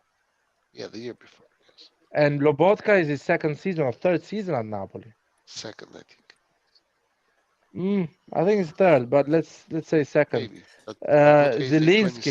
Zielinski's been a long time there. Lozano has been 2 years or 3 there. Politano, they got him from Inter. Who is Elmas? They got him the year before. Osimhen, they got him 2 years ago, a year ago, something like that. Raspadori was a no-brainer. I'm sorry, Rajon, but Raspadori and Scamacca are no-brainer, man. I don't know why you guys are surprised about them. No, I'm not surprised. I'm just saying that Napoli spent the same amount of money for Raspadori as we did for CDK. Yeah. Wow. Yeah, but I told you we should have done that though. Yep. That's what a lot of us. And well, John, not a lot of us. John, some of us. Almost everyone here said knows CDK is much better. Ooh, who says that? Much better. No, Almost come on. everyone here said that CDK was much better in the summer, without barely even watching him though. I think going back to this summer, without even watching CDK or Raspadori, you can see they are different players anyway. I would have preferred Raspadori because I like the type of players like Brahim Diaz and Raspadori, short, pace, good in the dribble, technical, good in tight spaces. You know, they can play in different position of the pitch, on the right, middle, left. You know, technical. No, but now you gotta be tall. You gotta be tall, and you gotta be. But on the other side, tall, you have but if you are tall and you have physicality, that helps you as well. If you can't stand up and touch the clouds on your feet, Roy, then you're not good enough. Yeah, you're not a good. Okay, I know you guys are sending some I'm messages just trolling to right Hans. now. I'm just trolling right I now. know. Yeah. But CDKs are physical qualities that they are useful as well in Serie A. That makes the difference because if you think about Milinkovic-Savic, he has a tall body, he's not extremely fast, but he has other abilities. He's good on aerial, he's good on passing, and so it's really hard to pick CDK, Raspadori. What do you go for? You go for the tall guy, for the quick guy, the short guy. Now for sure it's easy. But even back then for me it was easy. But back then I think, but back then it was more like preference, because back then I would have preferred a player like Raspadori, but still I wouldn't bet anything on saying that CDK will do so bad. Yeah. It did really bad, to be fair, CDK. To be fair, though, there's one thing that somehow everyone agreed that CDK's highlights were poor. He had the worst highlights of any player I've ever seen. Which is crazy because everyone's highlights look good. Like it's almost impossible to have a highlight reel that's just underwhelming. And he managed to do the impossible. It was very hard to watch his highlights and get hyped, but then somehow everyone got hyped about it. Dude, we haven't who that is. Yeah, but it's because the media is, and also there's this thing in Italy that everyone looks like a car now. Yeah, an extra car. Everyone is an extra car. There's this thing that, and then they were talking so poorly of Scamacca and Raspadori, but they were talking so highly of CDK. Yep. Like, what the fuck is going on with Italians? What I tell you, Roy, CDK is playing on easy, Raspadori is playing on hard, and they both have similar numbers. But that's always been Italy, to be honest. They never rate their own players. Yeah, they fucking never rate their own players. Always talking down on their players. So it's nothing new with that. No. But I don't know, man. It's just I still think CDK is going to do great job for us. I think so too. Yeah. Yeah, I think he'll be a good squad player as well. Just not this season. Just not this season. Oh Jesus Christ! If he doesn't do it this season, John, we'll lose him. I don't think it's going to be this season ever. And I read Newcastle's thinking about getting him as well. By the way. No way. No, I don't believe that. I'm just letting you know what I read. It's not me making. Yeah, I read that too. That's all I'm saying. But it's just bullshit rumors.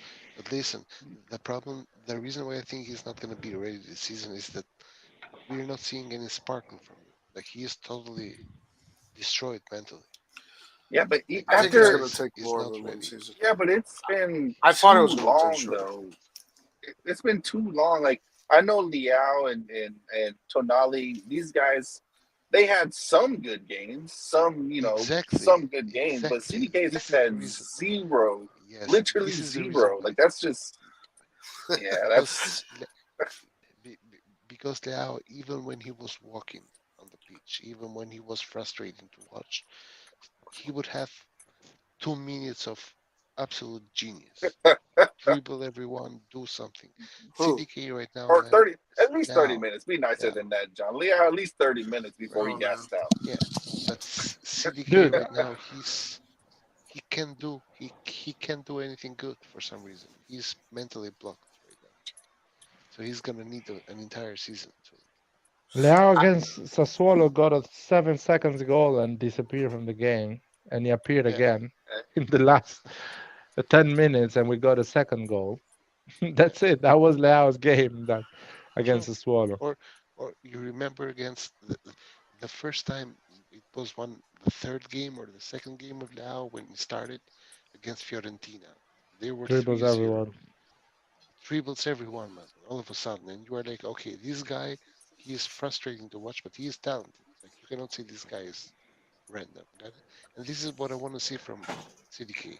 But it makes me so mad, man, that CDK doesn't shoot the ball. This is what makes me mad. What's going on there? That's Is an that Amber Nathan? Alert. No, that's an Amber Alert. Hey. No, severe national weather, a flash flood warning. Is Hey, that California. is an American thing? Yeah. Well, Are you guys getting bro, a you're in hurricane? California, right? Yeah. So, hurricanes aren't normally on your side. No, flash flood. It's raining. Oh. Okay. Do you need any help, Roy? they don't know what rain is here, bro. It's not like Yeah. Y'all have like it rains here. rain, People go especially panic. in England. It's like what? Water falls from the sky? Really? Especially in California, where it doesn't really rain as much in California. No, it never rains. Almost never. But when it rains a lot, yeah? No, not really. Okay, so That's how it is for Texas. Like if it rains in Texas, like it like turns into an ocean. Oh yeah. Yeah, would you guys sell Leao in January to fix the CDK problem? So to fix and buy 3 good players. No. I would get if I sell Leao, I would buy Mudryk, Klojek, and Bakayoko. Fuck it, I like that. I will buy Mudryk, Broya, and Bakayoko. Guys, you are placing bets, bro. You're playing poker right now. This is not. No, we're not playing poker. We're just it's dreaming. not poker. Different. You're preparing for the future, John. Like you don't want to sell him, but if you sell him and you have no plan, then you're worse off. Right. So you sell now, you end up 5th, and you buy these guys for the future. No. You buy them in January. You buy them in January. Yeah. John, have you watched Mudryk? John, have you watched Mudryk? And you end. Out of 5th. curiosity, have you? I have watched Mudryk. He's really nice. Not highlights, but like the actual game, like the whole game. Well, I have. He's a lot better in the highlights than he is in actual games. But the problem is that it doesn't work like that. Buy some young players that look good in their teams, and you expect them to come in front of 80,000 people watching them, and John, them. But John, what would you do then, John? No, listen to me. No, before he tells us what he do. The way I see it, man, I don't wanna turn on my phone or tune on the Milan universe and hear that question: did Leao renew? I just want to get rid of that question. I just want to sell him, put Mudryk for the next 5 years, put Broya for the next 5 years, put another guy, whatever, in the midfield or on the right wing, whatever, and settle and be like, okay, nice. Okay, but nice. You finish. It is destabilizing. Are you okay doing that and finishing 5th? It wears down on the team though, John, as well. Like we all know that Leao is having these problems. Same with Benacer too. Like they all know they're having the problems. Leao's form is taking a dip, and just like every other player who's had contract problems, their form takes a dip. So that affects the player and the team. Sure, but the problem is if you sell in mid-season, you risk not even making top 4 now. But the offer comes in mid-season. And the players we mentioned, when you have the money, you can buy them in mid-season because you have the money. But are you okay finishing 5th? risky No, to finish. but we're not gonna finish fifth if you add That's Mudryk. an assumption. That's not exactly. I don't think we're gonna finish fifth No. if you add Mudryk, An Broya, and assumption. Bakayoko, for example. We can An finish. assumption. We can finish fifth or sixth right now We too can, with Leao. An assumption is thinking that Modric comes and becomes Kvaratskhelia. but he An perform. assumption If is you look, listen to me. thinking that Mudryk comes and he becomes first year Salamakers. We can play this game all day. Yeah, and the assumption is Luau to improve in the second season. If we see it, like if he doesn't improve, if he plays like this, so it doesn't matter if we have him on the team or not. Exactly. Like we know right now, CDK Leao's form isn't very good. Guys, CDK had had great numbers in the Champions League. Dude, but Mudryk is Ukrainian, man. The guy is True. Ukrainian, he's not Belgian. Yeah, What the fuck does that mean? That it means a difference. lot, Actually, man, bro. wait, I'm Laird sorry, is man, right. bro, but that Laird means. is Wait, right. but That explain means it. a lot. Explain No, it. Laird Explain is it, right on this. Laird is right I'm on right this. on this, man. I I'm want sorry, you people- to explain it. I hope people don't get it racist or No, No. whatever. I want to explain the Laird, logic. People from Explain the logic. from East Laird, you're Europe, they right. come from a different reality. They don't come from a sugar-coated reality. They are already made human beings. So They are go you there. saying Yes. Belgium is bitch made? No, Yeah. I didn't say that. I didn't say that. Don't worry, I didn't I'll say say that. it for you. Then Laird. I I'll say didn't it for say you, that. Laird. I It's didn't okay. say that, but it's true that people coming from Eastern Europe, they are tougher as people in general. They don't The get mindset. scared about things like that. Their Supporters mindset already. is their Laird is throwing shade at their Belgium. mindset is a lot harder, like hardened So, Yeah, than yeah. other places. Dude, supporters in It's true, Eastern it's true. Europe are warm and tough like the supporters in Italy. So I mean, they understand that pressure. They understand Rory, that you need to come in and perform straight away. It's we not have like our own Ukrainian boxer in our own group in Vasil. So dude, look at there is not how can I say it? A coincidence that players like Kvara, Lobotka, Zielinski, Milinkovic-Savic, Vlahovic, these guys come from all that side of the world. Modric, playing in England straight away, performing at the age of 21. The Croatian players going wherever they go, they straight away perform. So it is a fact that they have a different mindset. They go and it's gonna take less for them to adapt and to play. They come from a this is tough 100% background. true. This is 100% true. So I wouldn't. If we buy Mudryk and he plays the first game with Milan, he's not gonna be scared. He's just gonna go and run and give everything. Maybe play like shit and come back and run and give everything until he sorted it out and he plays well. one of the factors that you could tell that Vicha Kvaratskhelia would have been available, like ready right away, was that he was also the best player in his national team, and in his national team, he is like he had big performances against big teams like Spain or whatever. So you probably find players that have that characteristic. You know, is Mudryk like that with Ukraine? No. Listen, another thing I want to add. Mudryk played well against Real Madrid. CDK played well against Man City. I'm not arguing the fact that they play well against big teams. Yeah. My situation here is different. I feel like CDK was at home with Club Brugge. He was the kid. Yeah, of that course. place. No. I know exactly what's going on, and I'm sure that CDK is going to become. But it's also different position. So Exactly. even Cam throughout has the a much- years, it's not just a coincidence that not a single cam worked for Pioli. Pioli just doesn't know how to use them properly, and it's another I thing agree with the with left that. wing. And you I've said it hear before and ever. from Brazilians, the Saudade, the friends, or Right. some, but Argentinians they fucking come and they beat the shit out of they would have in front of them. They are aggressive. They want to play. They want to perform. So Well, there is some CDK nationalities and some CDK background.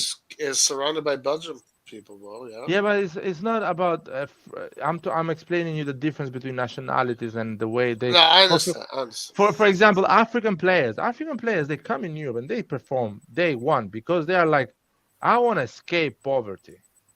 I Yeah. come from a tough background, so I better make it work. I better sign a contract and make it work. That works. Yep. It works a lot, depending on different nationalities where you come from.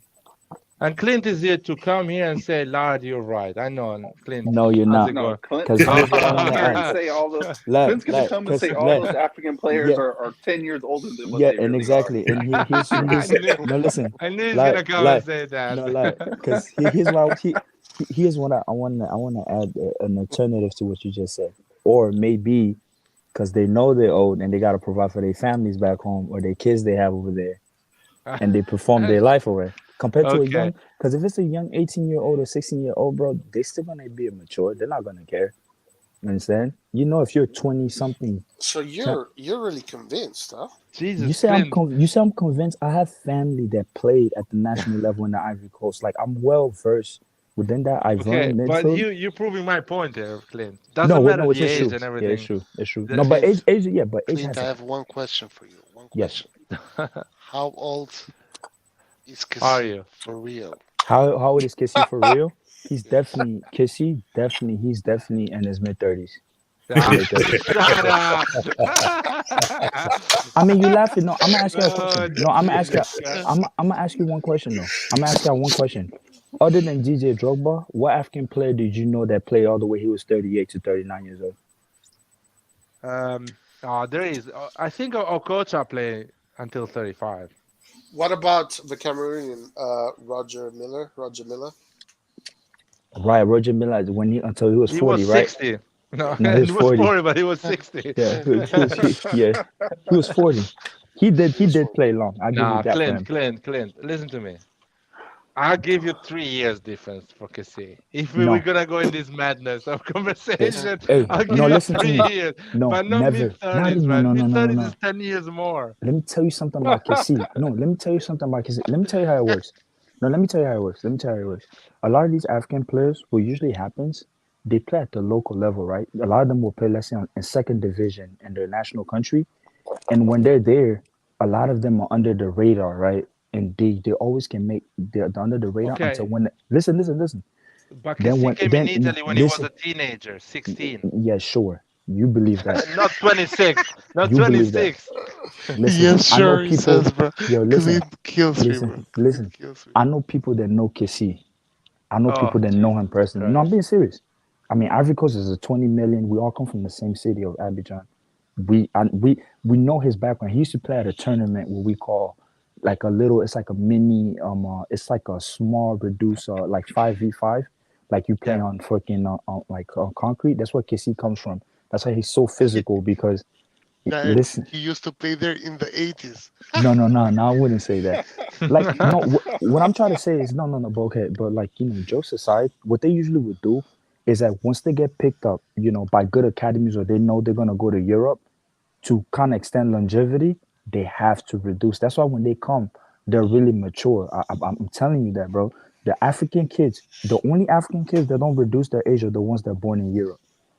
Like if they're born in France and all that, they can't really do that. But in Africa, they're always gonna do that because they want to also prolong, their career, and it's like a lucrative thing. Everybody goes through it. That's not no secret. So And Muntari was oh, come on, yeah. At what age? And I'm gonna ask you this question: at what age do you think Mutari retired? Dude, this is a theory even my dad thinks like you, man. I'm being serious, bro, because I know. Well, no. Hold on. I've been in Africa, and I know that happens. But it's pretty common, actually. I know, Clint. It's pretty common. I It's know that common. as well, but 10 years more But to it's Kessie, just that's it's just a lot, hard to man. believe that Kessie and Osimhen are doing that. No, but Osimhen, I'm supposed to sit here and believe that I'm older than Osimhen? Yeah, sure. I will Let me see. believe that. I Because can't you gotta believe how look. mature he is, bro. I tell you Is that. Like no, for a and youngster, I can't believe how mature yeah, he and is. but the thing is, it's like because even let me tell you, it's not even for football, right? And I was fortunate enough to be born in a state and grow up there, and I used to see people that used to be my same generation. Even in school, what they'll do is they'll lower your. If you're looking, they'll make sure they lower your age, so you have more opportunities. So age doesn't become the things where they cut, and that's the whole purpose of doing that. It's not even on some just football. So a lot of these when Nathan telling me Kudus, I'm supposed to believe Kudus is like what 20, whatever he say he is. Look at his cheeks. Dude, look at this dude's Nah, cheeks. Kudus looks. If you look at Kudus' Clint, look face, at you his can see how legs. young he Look really at is. his legs, man. His legs are in his Are you prime. trolling? You're He's not a trolling. teenager. No, I'm not. I've seen Dude, the legs. it's a joke. Hey, speak to any African thing apart from me that grew up there. They'll confirm this stuff. I'm being serious, man. It's not a joke. Like it's just serious. But What? 10 years is a lot, Clint. Oh, you know what? I'll tell you I'll give an what. I'll example. tell you what. I'm gonna give you an example. Kessie is 18. He lowers his age 3 years, and he plays with 15 years old. And let me tell And you, he looks better than anyone else, and he gets picked up. and let me tell you what y'all need to do. But 10 is a Go and lot, watch. man. Okay, go and watch U17, U15 World Cups, African countries. I'm not gonna say more. You go watch those tournaments, World Cup of the U15, Yeah, bro, it's- U17. Look at those African players that play for Nigeria or Cameroon, and you look at them, and you tell me Yeah. if they're similar to like a Pedri. Yeah, but Africans are built in general. But yeah, the Yeah, gene that's- as well. Get that. You have to We consider know. the gene. I as can In well. general, consider Africans are some thick that's motherfuckers. any black person we know. But then there's also I won't people. say every But black listen, person, but listen, but but listen, Africans in general are just but built listen, a but bit listen, thicker but than then there's most. also, Yeah, but then there's also, Nigerians. then there's also people that have the scars of war. You just gotta look at their face, and you know these people. They've seen freaking centuries. They're like multiverse before they came. Cause listen, I don't know if y'all ever watched. Did y'all watch some? So I remember World Cup 2005, U20, Messi, Nigeria against Yeah. Argentina. Yeah, I watched that. Or then you look at somebody like a Taiwo Tai, like I'm supposed to Jesus believe he was Christ. 20. No. Taribo who? No, I said Taiwo Tai. Taiwo. He's supposed to be The 20. left back. Yeah. He played for Milan, Or- no? Yes. Or He played Meek, for Milan? the guy, He's Obi 20. Mikel that went for Chelsea. For That guy Chelsea. was a fucking. He looked I like think 30 it's years so old. He was obvious. Come 19 on, in the guys. pitch. Come on. And that's But, the reason why What we about have a joke. Singo? What We about have Singo? Singo is 21. yeah, sure. But Singo is, I think, Singo is, he grew up in Italy. No, he didn't. He came from the Ivory Coast and they went there. They go there young. What age did they got him? Single, they probably because a lot of them. Here's what they'll do. Let me tell But you. that's Here's the what they'll whole do. point. They are 19. These Let's say scout sometimes people come over and they say I'm 16, and the there scout you go. guy And is that's like, it. yeah, Yeah, I'll take you. yeah. But 10, 3 years, man, not 10. You take No.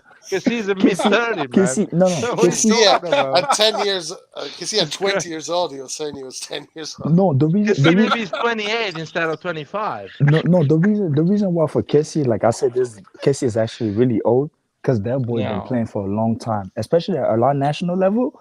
I've seen pictures. I'm like, bro. I look at pictures like way back, like 2014. I'm like, dang, you're still playing. What age are you supposed to be here?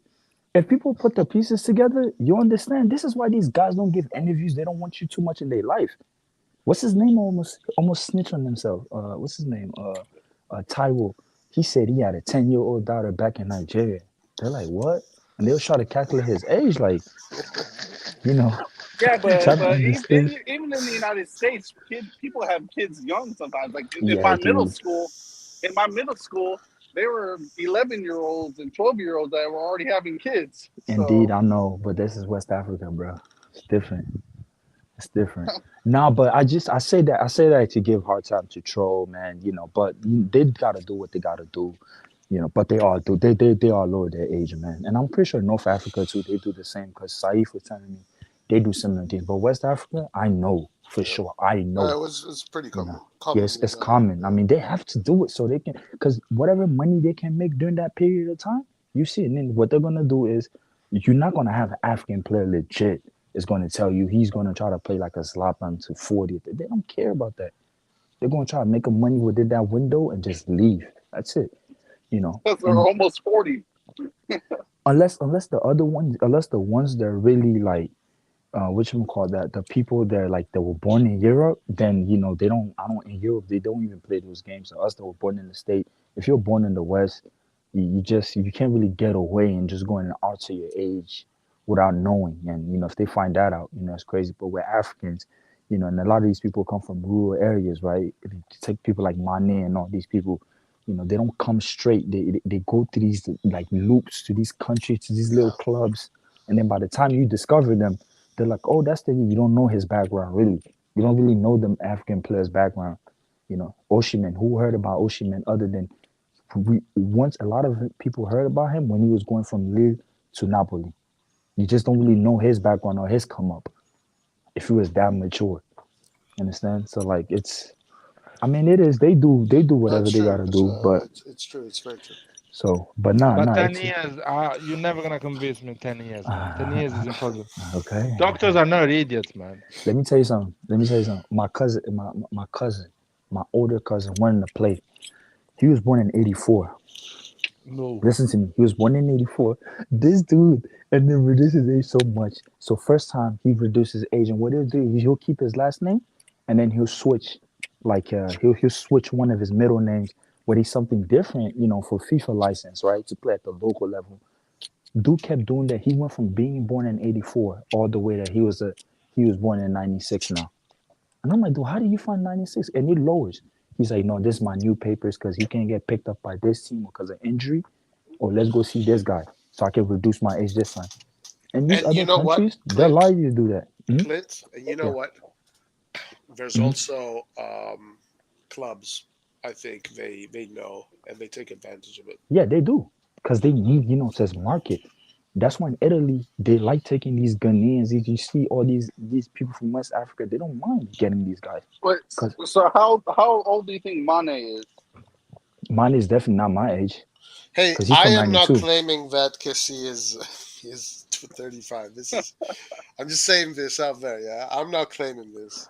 Oh, I think there is a good chance that he is 28 instead of 25. Oh, it's a good chance. Or there's a good chance that he's older than me. No, older than you, no, man. Yes. No, because listen to me, man. If he goes to Italy at the age of 16, you're saying he's 23. Doctors are not idiots, man. When he does the check before signing for a club, they can realize if someone is a 15, 16, or 23. The doctors are told. They go on neutral places to do the checks, man. Believe me that. There is an immigrant issue as well, so they check all these things. You can fake 3 years because you cannot go if you're not underage. You cannot sign a deal with the youth team of Milan, Atalanta. You go underage, and you're good at playing football. You can dominate the 15 years old because you are 19. Do whatever you want. So you tell me. So I have a question for you. So you tell me what exactly of a 16-year-old that tells me to determine that will tell the difference between somebody that's 16 or somebody their that's body mass and everything. No, listen to me. You can say he lift weight. No. Yeah, but even the football players in the United States, they cannot sit here and pass for a 23-year-old. You can see it in their face. Clint, a doctor can see the difference between a 16 and a 23 years old. They cannot find the difference between a 16 and 19. Because there is a lot of 16 years old that look like 19 years old, even whatever country you go. Why would the doctor, if a doctor is paid to do a medical check, why would they say, I don't think he's 16? Like, what is in their interest to say that?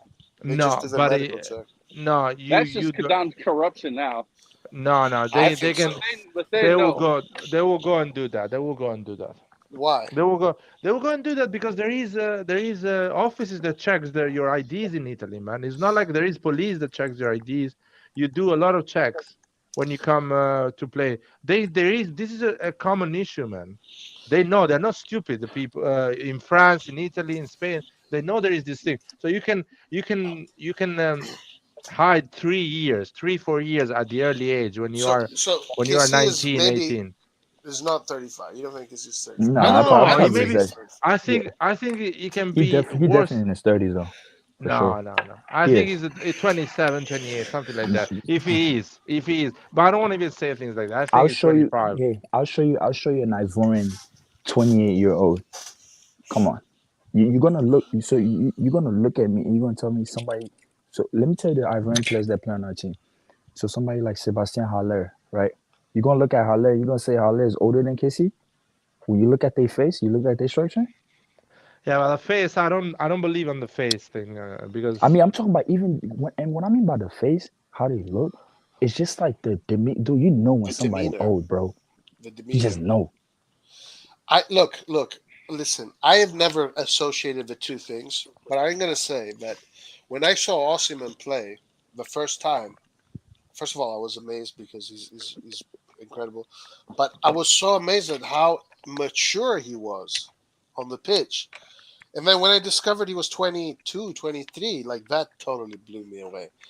But I don't know, man. I don't want to go this No, far. the reason I'm speaking with assurance and all that. I mean, I was fortunate enough to spend time, and I'm a big football fan. Like when I've seen players on the come up throughout the lens of the country, and that it's a joke among ourselves. I know here it's like the political correct, but among ourselves, even you ask any Ivorian, if you meet any African, they'll laugh. They'll be like, "Yeah, this dude old as hell." Like that's a joke Yeah, that we commonly have yeah, I know, amongst I like, know. so we don't, yeah, But that's but then again, Kessie is not the best player in our national I team think anyway. So Taribo West was eventually caught for that, right? Do you remember yeah, Taribo Taribo West? West, Luciano from Brazil was caught from that. I think was it Recoba? What was Recoba's issue? He didn't have any parents, so he shouldn't not have a European passport. Yeah, right, right. They didn't have any connection in Europe to get a European passport. But Chino, they made up like a grandpa that was born in Italy just to get him a European passport. I mean, well, Suarez are was these? getting an Hey, Italian listen, passport without knowing like, Italian at all. are these the doing of Moji? Like who allowed Recoba to get away with this? Moratti, at that time they were doing things like that. Yeah. Well, that is But a there is a lot of Brazilian players that they were.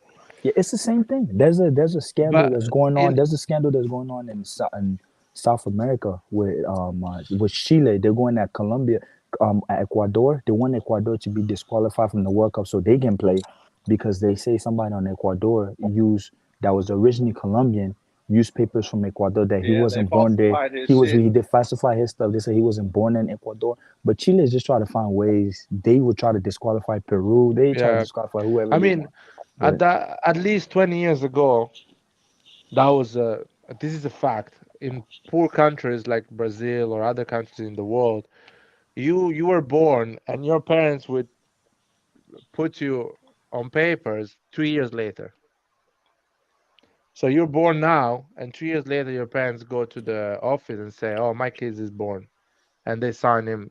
Oh, he's born today. So you are in your papers, you are 2 years younger than you should be. So they used to do things like that as well because they were not going to school. They were going to school late or no, no, not even going. I That is agree another with thing you. as well. I agree with you to add to your point though.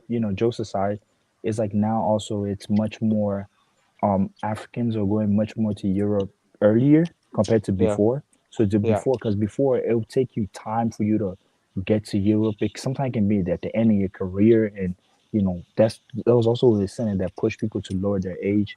But now scouts are actually going there, so it's not too crazy. But there's another player to look out for. There's a player they got from the Ivory Coast that plays with RB Leipzig. They're U19. Listen to this. They picked him up last summer. Okay, his name is Konate. He's yeah. killing it in the youth league. This boy was a starter in the national, championship, national division. He was even called up to, the national team. Played the game against France when we lost in France, and then Hmm. all of a sudden he goes to Europe. He's playing with the U19. Now we're supposed to believe, and this dude was playing at least for 3 years in the league, in our national league, scoring. But people don't really know that now. All of a sudden, he's a U19 and such and such. And this is the things we look at, and I laugh because I'm like, bro, we know well. Like, come on, bro, you're a senior, like you got no place playing with these kids, and that's what I happened. mean, that Brazilian kid, Hendrick, that guy, they He's a say he's kid. 16, but the way he's running, the way he's controlling the ball, the way he's bullying He look even 21 playing years before old, Neymar. Yeah, but He we know looks, makes you Brazilians can be he like looks, that. he makes you looks, think a lot. Makes you he, think a lot. he makes it look like he was playing before Neymar, bro. But He's for well built Indrik's actually. case, he's been playing. He's been playing up a year, like his whole like time, or up a few Yeah, but years. he can be 19, man, instead of 16. It's possible. I ain't gonna deny that. So Anyway. so you're telling me Raspadori and Osimhen, they're the same age, if I'm not mistaken? Raspadori looks kind of older too, actually. Yeah, he does. Raspadori kind of looks like he's 25, to be honest. He looks like a Benjamin Button, man. Raspadori, his face doesn't look like a young face. I'll be, like... in my opinion, Osimhen, if he's saying a different age, is 3 years older. Yeah. These guys, I would say I'll say around late 3 years. 20s. We'll say late 20s. Let me tell you something. 5 is a lot. 5 is a lot. It's really hard to hide 5 years. Let me tell you something. People were making fun of lately in the Ivory Coast, like I follow on the Ivorian forums, they're making fun of Eric Bailly. Now he went to Marseille and he keeps getting injured. And people are saying they're like, yo, his true age is showing now. They're like, yo, you gotta keep it. And Bailly is supposed to be like 28, 27 at his peak. And they're like, bro, your age is showing now. Yo, you just can't keep playing. And that's why he was getting injured like crazy, which you start seeing they get injured a lot when that age kicks in. And we're not knowing about it. Like, what's his name died on the field? I don't know if y'all remember back in the Confederations Cup. No. Not even Fadiga. Fadiga, he had a heart attack. But heart. Yeah. Mark Vivien Foe, like Cameroon against Colombia, the Cameroonian player that died on the field. Back at Confederations Cup back in 2003. He had a cardiac arrest, and Cameroonians are known to like exceed their age. Like somebody like Eto'o, they said Eto'o came to Spain at 16. Yeah, we'll believe that. The dude just have a baby face. You understand? So, or somebody like Song, you know, some of the Cameroon, they love doing that. There's a player that used to play with Fiorentina, Vincent Boubacar. I don't know if y'all remember him, bro. Yeah. That dude right now, they say he's 29, and that dude, oh my God, he looked like my dad. And I'm like, there's no way I'm older than this guy. Or they had like a player, what's his name? Basson. Cameroon had a player called Basson, and they said they swore that dude was 20. And you're looking at him and you're like, bro, there's no way. We make fun of those guys, those type of guys, because they don't have a long football career. They really don't. And if you look, they go for 5 years and they disappear. They go to the Middle East and that's it. Because they can't keep on that's training. actually true. That's a true. fact. I'm really thinking about it now. I'm trying to think of any like African player who's got like a 20, 25 year career. Kante, for example, is having a lot of injuries now. He's 31. But Kante was born in France, though. Is he? Are you Yeah, sure? he was. Yeah, Kante was born in France. He was. 100%, yeah? 100%. Yeah, Kante was born in France. Yep. Okay. French boy. He's born in France. He's fragile. Yeah, he explosive players, I noticed they get injured. It's like the Ben Nasser of the world and all that. They'll get injured crazy. But nah, it's African, they don't have long careers, bro. Unless you're like North Africans, they do have long careers. I notice a lot.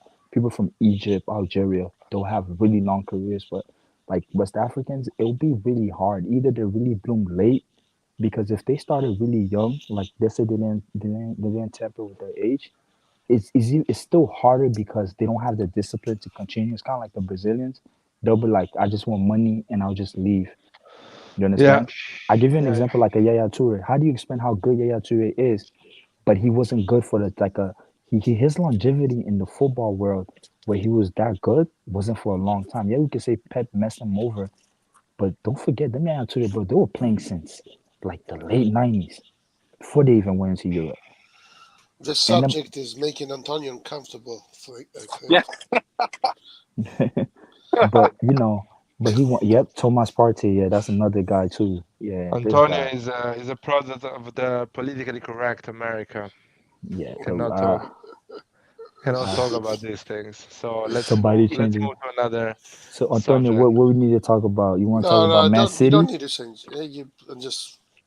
No, you good. No, but I was just I just want to give insight on it. That's it. I have no issues with it, me per se. I don't. really care. You know, so No, but I football, know but that a yeah, lot of it is true. Yeah.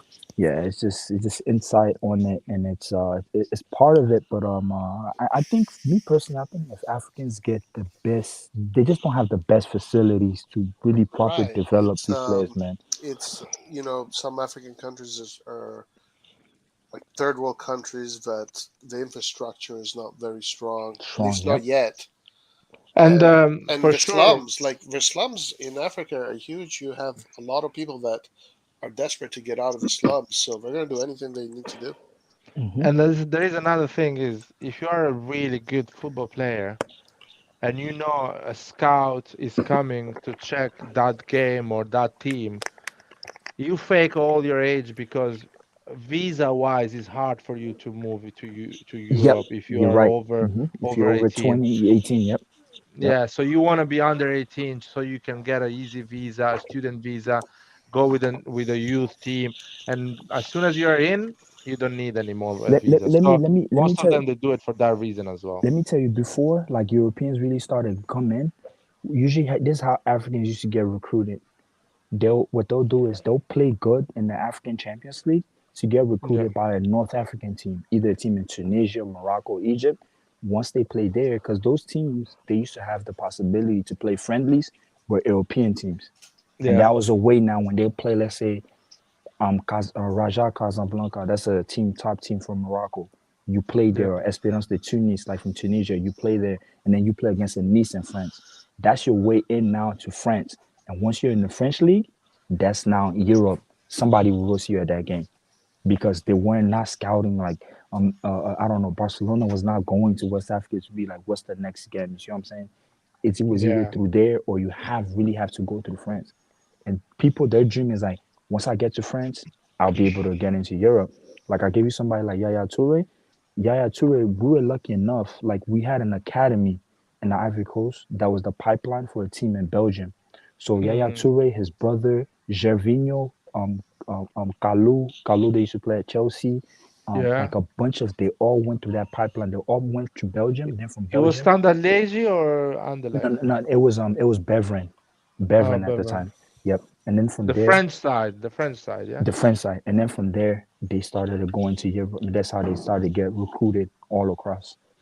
Sure. So that was no way, yeah. But the academy went kind of down, and we have players everywhere. I mean, Ivory Coast has fucking like talent. I mean, you say Shaka Traore, he freaking little Yeah. Ivorian kid. Yeah, we there's but what's his name right now?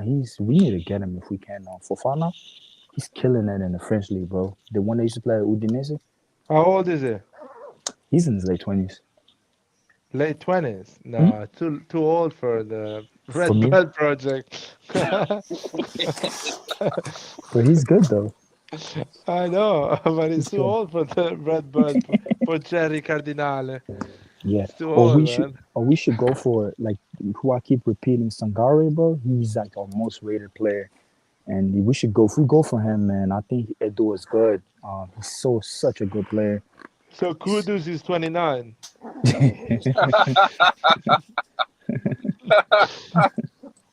Yeah. Oh man. And do you know what's another problem in what's another problem like in Africa in general? They don't like right now a big thing, and this is a topic. This is the write off. They don't like doing people with like players with dual nationality. Because Mm. speaking of the Ghana topic, that dude, what's his name? Inaki Williams. He Yeah. wants to play for Man, Ghana because Ghana is qualified for the World Cup, but he was born in they're Spain. good, man. Those guys are good. The Williams brothers are But fucking the thing good. is, like, they don't like players like that now because it's like, yo, you didn't have an opportunity, with your team. Now you want to come because we're qualified. And Mm. Algeria ran into a lot of that stuff because people were like, oh, I want to wait. I want to play for France. I don't want to play with you. That's what happened to Bakayoko Milan. Yeah. Bakayoko, we called him to come play for the Ivorian national team. He said, "Now I want to play with France." Now he started to be crap. Now he wanted Yeah. to come back and play the African Cup. But we're like, nah, bro. We closed the door on him. We're like, you can't come. Even Mayte that played today, he's Ivorian too. He wants to Yeah. come to play a national team. We're like, you can't come, bro. You stay there. Not Like, good enough. Not good enough. yeah, and that's what they're doing now. They're like, if you and Senegal is also doing it because you got Senegalese players that want to play with, let's say, they want to play with France because most of them are born in France, and they're like, because it's and that's what's happening. Algeria's running into the whole thing. Benacer played at the youth level for France, but he said he wanted to go play for his national team. Adli did the same thing. Yeah, so that's that thing in between, and we really need to be mindful about that too, because if you start buying these players, especially Milan, and these players decide to like, oh, now I want to go play for my other, for my African national team. Now AFCON, you start having a problem. Like Where France, all these guys. do you see the statistic for all the players in France? Like almost, it was like an insane like number of players going to the Because what's his AFCON name? in France. What's his name? What's his name is Senegalese. Thiaw. Thiaw, that's a Senegalese last name. That can happen where he said, oh, I want to go back and play. Then AFCON comes around, he leaves, Abalo Touré leaves, Benacer leaves, Adli leaves. It's like a whole team is just going. Because they decide now they want to play for they want to play for, the African national team.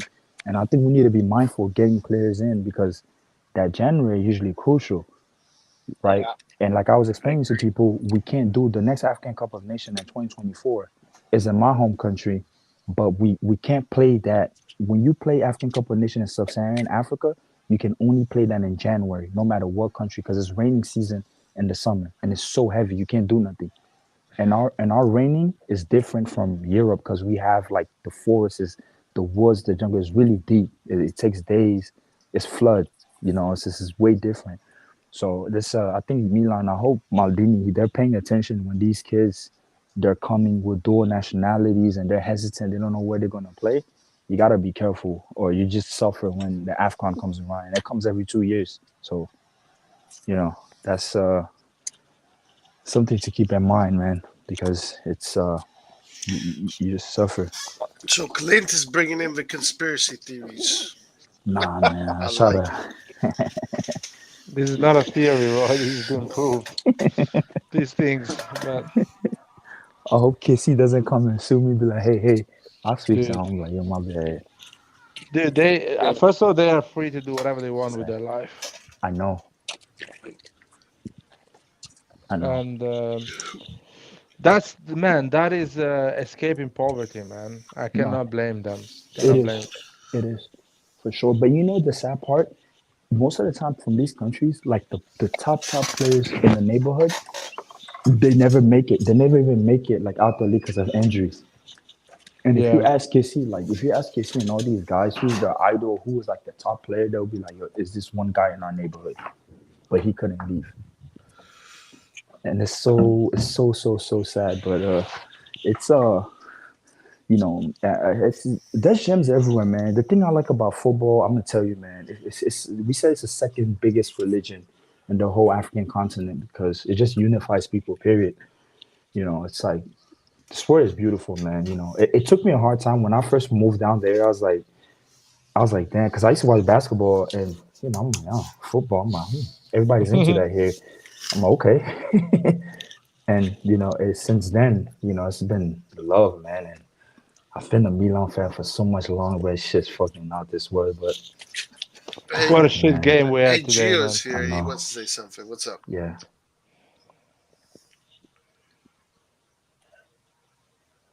No, I guess Gio is thing. No, but the Cremonese game, I didn't get my take on it, but I was not expecting a lot because I hate those type of games, man. These teams are gonna sit deep. They knew what the hell they were doing. They have no creativity when it comes to that. We're not used to that, and we should know that by now. Yeah, it's two things. It's either they really sit deep, or I feel like we go over there with some type of arrogance. Like we don't play with sense of urgency. Arrogance. Yeah, it's like now we're bosses because we're big. It's the same thing. Seedorf, Felt, Kaká, Ricos, all these guys. Big games in the Champions League, then you go play against the small teams. And that's why I feel. And one thing I noticed too, I don't know if y'all noticed that. What's his name doesn't have good decision making. He's really hesitant. Tomori, when he has the ball to drive forward, you see he'll precipitate. He'll have one idea and then he'll pass it back. And You're right, I started because noticing these patterns a lot. He had like 30 yards of room at one point, and he went like 10 feet and then stopped and then passed the ball somewhere else. He's really hesitant. I'm like, dude, I know player might be shut or I know like a player might be closed down or anything, but like come on, like you see what I'm saying? You gotta take your space. Guys, today was Hey, all can you hear me? Yeah, Can you what hear up? me? Yeah. Hey, yo, what's good, Roy? Man, this game pissed me the F off, man. It's raining, been raining the last 3 days in California, which is fucking like a UFO. I'm just disappointed in the team, man, but it's like I think somebody put it in your chat. He said Pioli been here for like 3 years. It was before it was right after the game. He said Pioli has been at Milan for 3 years and he still hasn't figured out how to break down a low block team, man. He needs to figure it out, man. He needs to stop being stubborn. There's sometimes that he makes changes. I'm not hating on his changes, but if it doesn't work in the first 45 minutes, at 45:01, we should already have a new team. New players. I know Leao didn't play the best today. I've been on Leao. I feel that he needs to do better versus a small team and stuff like that. But Pioli now, too, he has to become a man, Roy and Clint, everybody in here. He needs to demand better quality players. He's a Scudetto champion. He did it with injuries and everything, and I'm going to give him his respect on that. But if he doesn't start going up to Maldini and Masada, I need better quality players and stuff like that, then we're going to have a problem. I think Macias, he did okay today, but I'm tired of Macias. I'm tired of seeing a right winger that can't do nothing. If we don't have Leao, Leao is our only dynamic player. The reason Napoli is doing good, okay, KK, he's out. They got another one. They got Osimhen, a dude that could create a shot on his own. That's what we need. And I hope that in January we buy, and I'm hoping we buy Okafor. And if we have to sell it out, let's sell him for a great price. And let's get Cody Gakpo, Mudadeke over there from PSV and give me Okafor. And we're going to be high flying. And Modueke is a good player too, man. Yeah, right winger He's too. a good Pace, fucking player. strong. That's what I'm saying. Like if we have to sell him because he wants 10 million plus he wants us to pay the fee and stuff like that, we can't do that. We cannot do that until we get our stadium of our own. But I'm very disappointed. I don't know. I don't know why we can't break down these low block teams.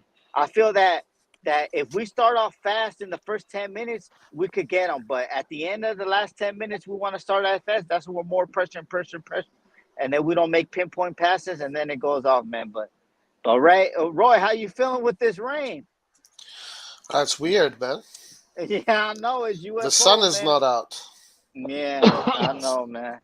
But there's a lot of young talent that is coming up. Like Okafor, he only has 18 months left in his contract. They said Noah Lang too. All these other young players that have 18 months, those are the deals. I know we can't splash the cash, but we could get them on a cheap. Guys, Wilfred Zaha is going on free. No. I already said no. He's injury Why? He's prone, too bro. old. He's too old. He's injury prone. He's injury prone. He's going to Zaha's probably going to play 15 games the most for you. When you need him the most, he's gone. Why think nobody went for him in the Premier League? Tottenham would have been had him, right? And they put a big price tag, and he's a good player. Like, he'll dribble you off the pace, but he just doesn't play. He's on a free. That's what I'm saying. Connection is a problem. No, I know, but I'm pretty sure his salary going to be high, too. Yeah, but if no one is making an offer, he has to accept the salaries that are coming. That's the thing. Yeah, we'll see, man. And he'll get you. But anyway, we need Italian players. Big Because the list. No, I mean, I like Italian players. There's Parisi. Like, I don't never want to see Ballotori in a Milan shirt again. I just bought the long sleeve jersey, and I deserve that shit more than fucking Ballotori. And I'm speaking facts. Parisi needs to be Theo's deputy. I don't know. You're right. Ballotori has so much space on the left side, and what was he doing? He was passing it back and forth. We don't need players like that. We and just if you paid attention, young, if you paid attention, you see how the players were yelling at him, like him not moving. I seen 2 players at least yell at Ballotori like a fucking child. Ballotori runs like he's a. You know those FIFA players they have a bug. They have a bug. That's the way he runs. The way he turns. Guys, I need to leave, guys. Roy, keep going with the live and have a good night, guys. All right, all right. You can close it whenever you want, man. Ciao. No problem. Yeah, Balotelli, guys. It is what it is. What are you gonna do? What are you gonna do? Origi too. I'm going to my He should car. have done better on that pass, man. He should have done better on that shot. He should have looped it over the goal, but I don't know, man. Today really disappointed me. Not because of Napoli. They're gaining. They're going riding high, but we've been talking crap. I don't know about y'all, but I've been talking a lot of caca about Juve. And tomorrow when they win, they'll only be 2 points behind us. That's how they're gonna win. They beat Inter. They on a high. They're gonna win 1-0. They're gonna win 1-0 with a rocket from Fagioli. That I already know it. And then Lazio, they got Monza. Hopefully Monza pulls out. But at the end of the week, this week, games week, we might be sitting in 4th place. Yeah. Well, yeah, and we're lucky. We're lucky that Roma, lost to Lazio. Because if Roma would have won last week, and then they win their next game, we would be behind them. I think if Lazio win tomorrow, they go same points as us and same as Atalanta. If Atalanta wins, but their goal they take difference our is position. better. If Atalanta wins, they go second and we go third. Yeah, and I don't know, but too many drop points. No, too but many at the drop end of the day, points. at the end of the day, I'm fine with it. I'm fine. You know what? The reason I'm fine with it, Yeah, I think this is actually we need some type of reality check, not for the players, but also for management, because they've been too relaxed. We're thinking, okay, we got the quality. No, we need to go tank down where people, it'll urge them to all right, we need to get pieces in. Like this was an awful season, and I don't mind. Like me personally, I'd rather us drop points or be confused now than when April comes around, when you don't not supposed to do that. And I think, and we usually, if you notice a lot, the past few years, Pioli was been there around that period, November, bro. We struggle. Yeah, we struggle a lot. We struggle a lot. We usually struggle easy more games. than now, actually. Yeah, we struggled a lot because when May comes, then we go on a ramp, and then all of a sudden we're winning 7-8 games in a row. I'm telling you, all I'm thankful for, the reason why I don't speak too much on Napoli, right? And I know Napoli, yes, they're big, and I'm not dismissing any of that stuff. It's just this season is so weird because there's not gonna be no football for like 50 days, bro. And you gotta come back. It goes 2 ways. Either you got your momentum or it's gone. And like I said, as much as giving me a lot of a Lazio vibe, I know they play better than Lazio, but Lazio, if there was no COVID, Lazio they were champions of Italy. We can all agree that was going to happen. And then they came back. Yeah. You'll say no, bro. They on a road. They're beating anybody. Well, yeah. Lazio was beating anybody. Like they were so good. And then all of a sudden, boom. We come back from COVID, they're lost. They don't know what the fuck's going on. And I think Napoli, like I said, those 50 days can do them good or they can do them bad. And also, what can also come down to, let's say they really go deep in the Champions League, which I feel like they will. If they go past Frankfurt, they're going to be a force to be reckoned with. Bro, they won't be able to battle on 2 fronts. Even Milan at its peak, we weren't even able to do that back in the day. We fell out the race. And then you start dropping points because now, and you also know, like, when we come back, those games, bro, I looked at the schedule for the Premier League. Oh, my God, it's ridiculous. As soon as we come back from the World Cup, they have a game the next week. I think within that same or the following week, I'm like, dude, what the fuck? Hey. And that's why I said on them. Tottenham's going to be burnt out by the time they play us.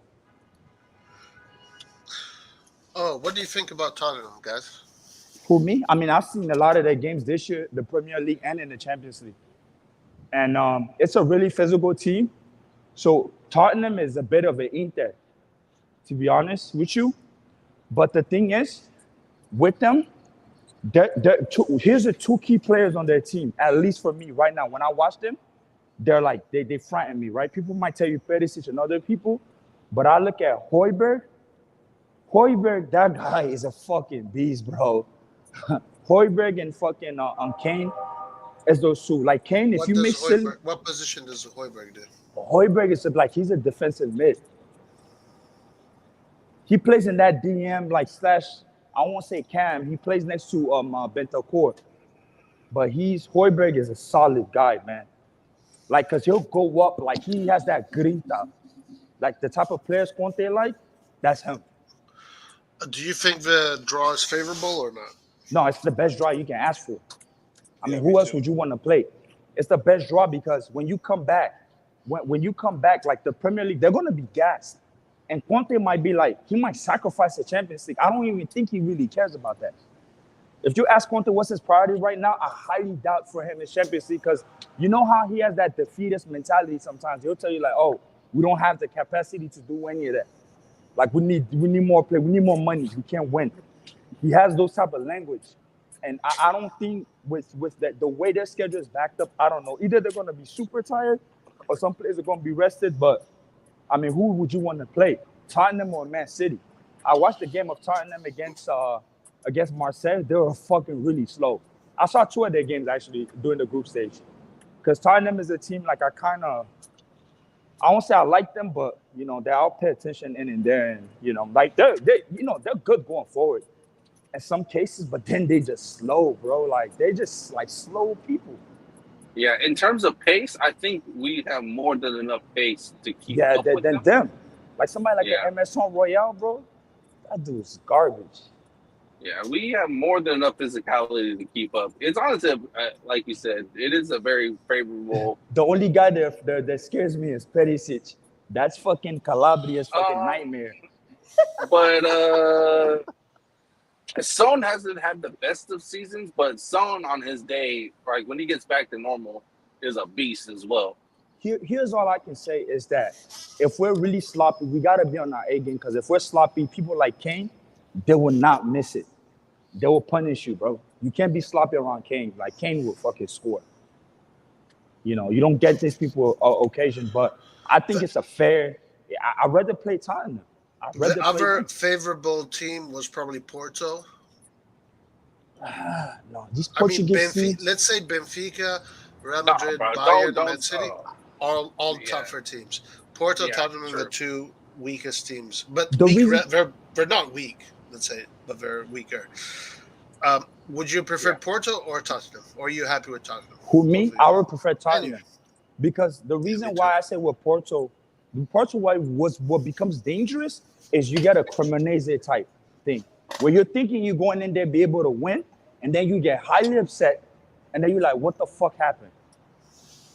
Because we're going in this game kind of like underdogs. We're not going in there thinking, the people are saying it's 50-50, but people are looking at Tottenham, they've been in the Champions League finals, and it's good when we don't have that pressure. You're going against a Porto, they're like, and that's what happened to Juve. Twice, like 3, 4, 5 times. I take Juve as a comp. Look, when they play Lyon, they're like, oh yeah, they're going to beat Lyon. They should be good to go to the fucking, I don't know, quarterfinals or quarterfinals. They lost to them. They played Villarreal, was it last year? They lost to them. And you're like, yo, what the fuck? And then this year, Benfica, oh yeah, they can get out the group stage because that's the toughest team. They lose because you're thinking, oh, I might go in there, try to win. And your odds, I just don't like. With this Milan team, yeah, it becomes really weird. I think Tottenham was like maybe second. I would have said Frankfurt, even though I know Frankfurt plays good, but I would have wanted mine Frankfurt. But this, it's just some Tottenham, yeah, for sure. We can take them, man. We can take Tottenham for sure. It's going to be a 50-50. I don't like the game being played at our place first. I don't like that shit. I hate it. I want that to be last, you know. Yeah, it's a little bit shittier that way, but I think it's a favorable team. And also what helps, Roy, is that what helps with this is that you get to do your market accordingly, you know, in terms of mercato. If, you know, Champions League is all you bank on, you already know the opponent, you have time to study. Now, Pioli is going to have to adapt because Conte is going to play low block. they don't play possessive game at Tottenham. They play counterattack, and that's how they score. So Pioli's gonna have to figure some type of shit out He because needs that's to watch a few of their games, like the game from this year or from this half of the season. He needs to go back and rewatch at least like 10 of those games, or especially the ones where Tottenham struggled. He needs to go and watch those games diligently and take notes. Now, I don't feel like they do that sometimes on teams. So I and think the thing is Tottenham struggle a lot because they don't have good defenders. They haven't had good defenders for a year. Oh, I take it back. They have Christian Romero. It's just the other than Romero, like Dyer, not that he's not too much of a solid guy. And that's how they struggle, bro. Or their midfield doesn't click, but this because they're kind of slow. They're not like a Chelsea, they're not the. I think if we have our all team together and we put that pressure, they'll fucking fold for sure. Because how they're gonna want to guard Leao, I don't know, man. But we'll see. But I think it's a fair challenge.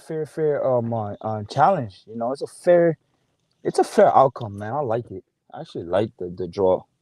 I saw it. I'm like, oh shit, we got Tottenham. They want all their talent. All the talent teams can concretely like pass, to be honest. Yeah. Because if we don't, then because Napoli is playing who? Frankfurt, right?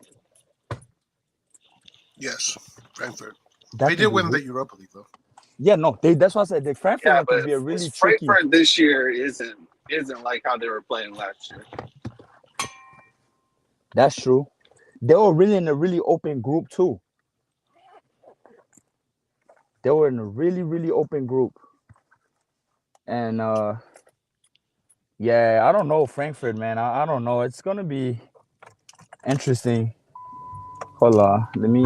Inter Porto. That a lot. I think this depends on Inter form. That's it. That's all I can really. That's a comment I can make. It depends on Inter form. If they're in good form, Hey, Clint, I think you connected to your car because your audio sounds not very good. Oh shit! Can you hear me? Oh shit! Yeah, that's better. That's better. Yeah. I know my car be tweaking, bro. Oh my god. Sorry. I'm actually looking for it because my phone looks like about to die. Man, that should switch back to your car again. Oh my god. Hold on. Let me turn off this. There you go. I turn off the Bluetooth, man. Cause even everybody be complaining. My girlfriend be complaining about my car audio. It's trash. Oh my god. Hold on. Let me lower this thing, man. Why is it country stuff? Cause I'm in Texas. They house. But no. Yeah, it's I don't know. We'll see what happened in this Champions League. This Champions League is gonna be a bit weird. Do y'all feel like you know PSG? You feel like I don't PSG? know if Tottenham's is gonna be defensive like that or counterattacking because they're seen as the favorite. So maybe they might come out and try and play a little bit, which will help us in the beginning. They really, but like I said, they really can y'all hear me well? Yeah. Like I said, they really can't even really attempt to do that because they don't, bro. Like I know Kulusevski is kind of like their little trequartista they got going on, but even in England, like I watch their games, like they're not. You're right. Let me take that back. You're right. Because when it's a team that's better, but they're just not good, bro. They're not a possessive team.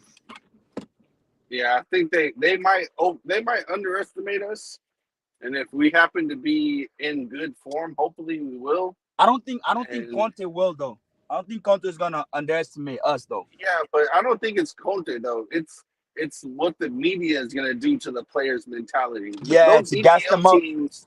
Yeah, those EPL teams in general have an elitist mentality. So even if Conte sits there and tells them, "Hey, man, don't fuck around. Like this team can hurt you," in the back of their mind, they're gonna be like, "Man, it's fucking goddamn Italians. We're gonna fuck them up like we always do." And then on the reverse flip side, the one reason why I don't like this Tottenham match is that Italian teams, especially Milan, for the past few years, have a mental block against these EPL teams. So it's going to be interesting to see if Milan can kind of push that aside and do what we need to do.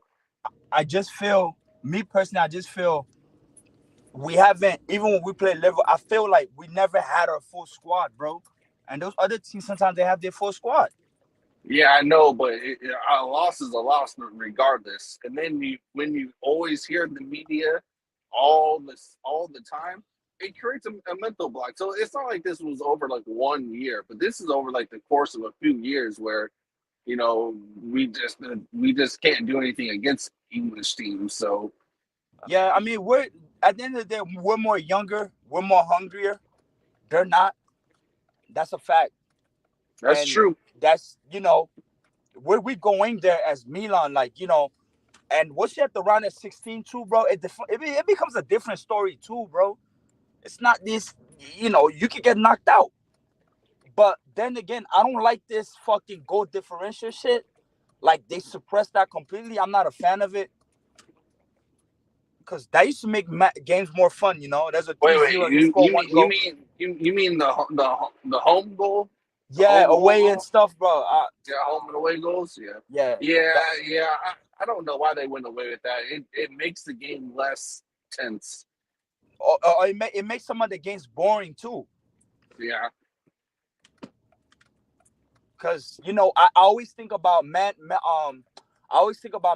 United against Madrid, like back in 2003, where like Ronaldo, like they won Madrid 3-1, and then going back, Madrid won 4-3. But boy, that game was going crazy because of the away goal, man. But they got knocked out. It was such a good. It's one of like my top 4 Champions League game all time, man. When Beckham comes in and he puts these fucking free kicks, oh man, people were going stupid. But like, yo, Tottenham, bro, yeah, I can't complain, bro. I mean, who else would I want? You know, like Tottenham, you can't even get mad at it. No, and you know, facing teams like Tottenham or Porto, it allows you to try to get to the next level. So, like after Tottenham, the next level would be a team like Benfica. If you can get past Tottenham, or you can get past Benfica, and this Champions League too was kind of like up for grabs, because one of the bigs are gonna be out soon. I mean, actually, 2 of the bigs are gonna be out, like a Madrid or Liverpool, and what you call that shit. I think that they try to like clear the path for fucking City though. That's what I feel they're doing. City, Leipzig. So one of those 2 teams might be kicked out. Leipzig also has qualities. Yeah, Chelsea. Leipzig has been a fucking dumpster fire of a team this year. Oh, really? Yeah, City is not going to have a problem with Leipzig. Gotcha. Dortmund, Chelsea. One big team might be kicked out there. Yeah, that game will be a toss-up. Yeah, and then of course Liverpool, Madrid, and Bayern, PSG. Yeah, that's why I say it's up for grabs, because this Champions League is going to be more of it's going to be really, really interesting though, because like I said, like the bigs are going to be out like quick, because, you know, back then, like Madrid and the Liverpool, it'll be spread out, where like, you know, where like quarterfinals now it becomes more tight. But here, you can go and fucking play a Frankfurt in quarterfinals.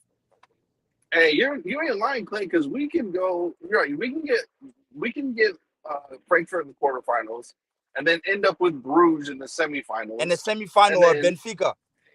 Yeah, so yeah, it depends on how it works out. You can kind of like that year. What happened to Tottenham? Yeah, yeah. I know they played City, but like, you know, it was kind of like it becomes drawn out. So I don't mind it though. I don't mind it. I think it's up for grabs, and I mean, if you can't do nothing with this, especially for the Italian teams, then I don't know what to tell you. Yeah, you ain't lying. This is a very favorable thing that just happened. Very favorable. They probably UEFA started to think, well, like, man, we fucked these Italian teams so much. Let's, you know, let's help them out a little bit, because that shit was crazy.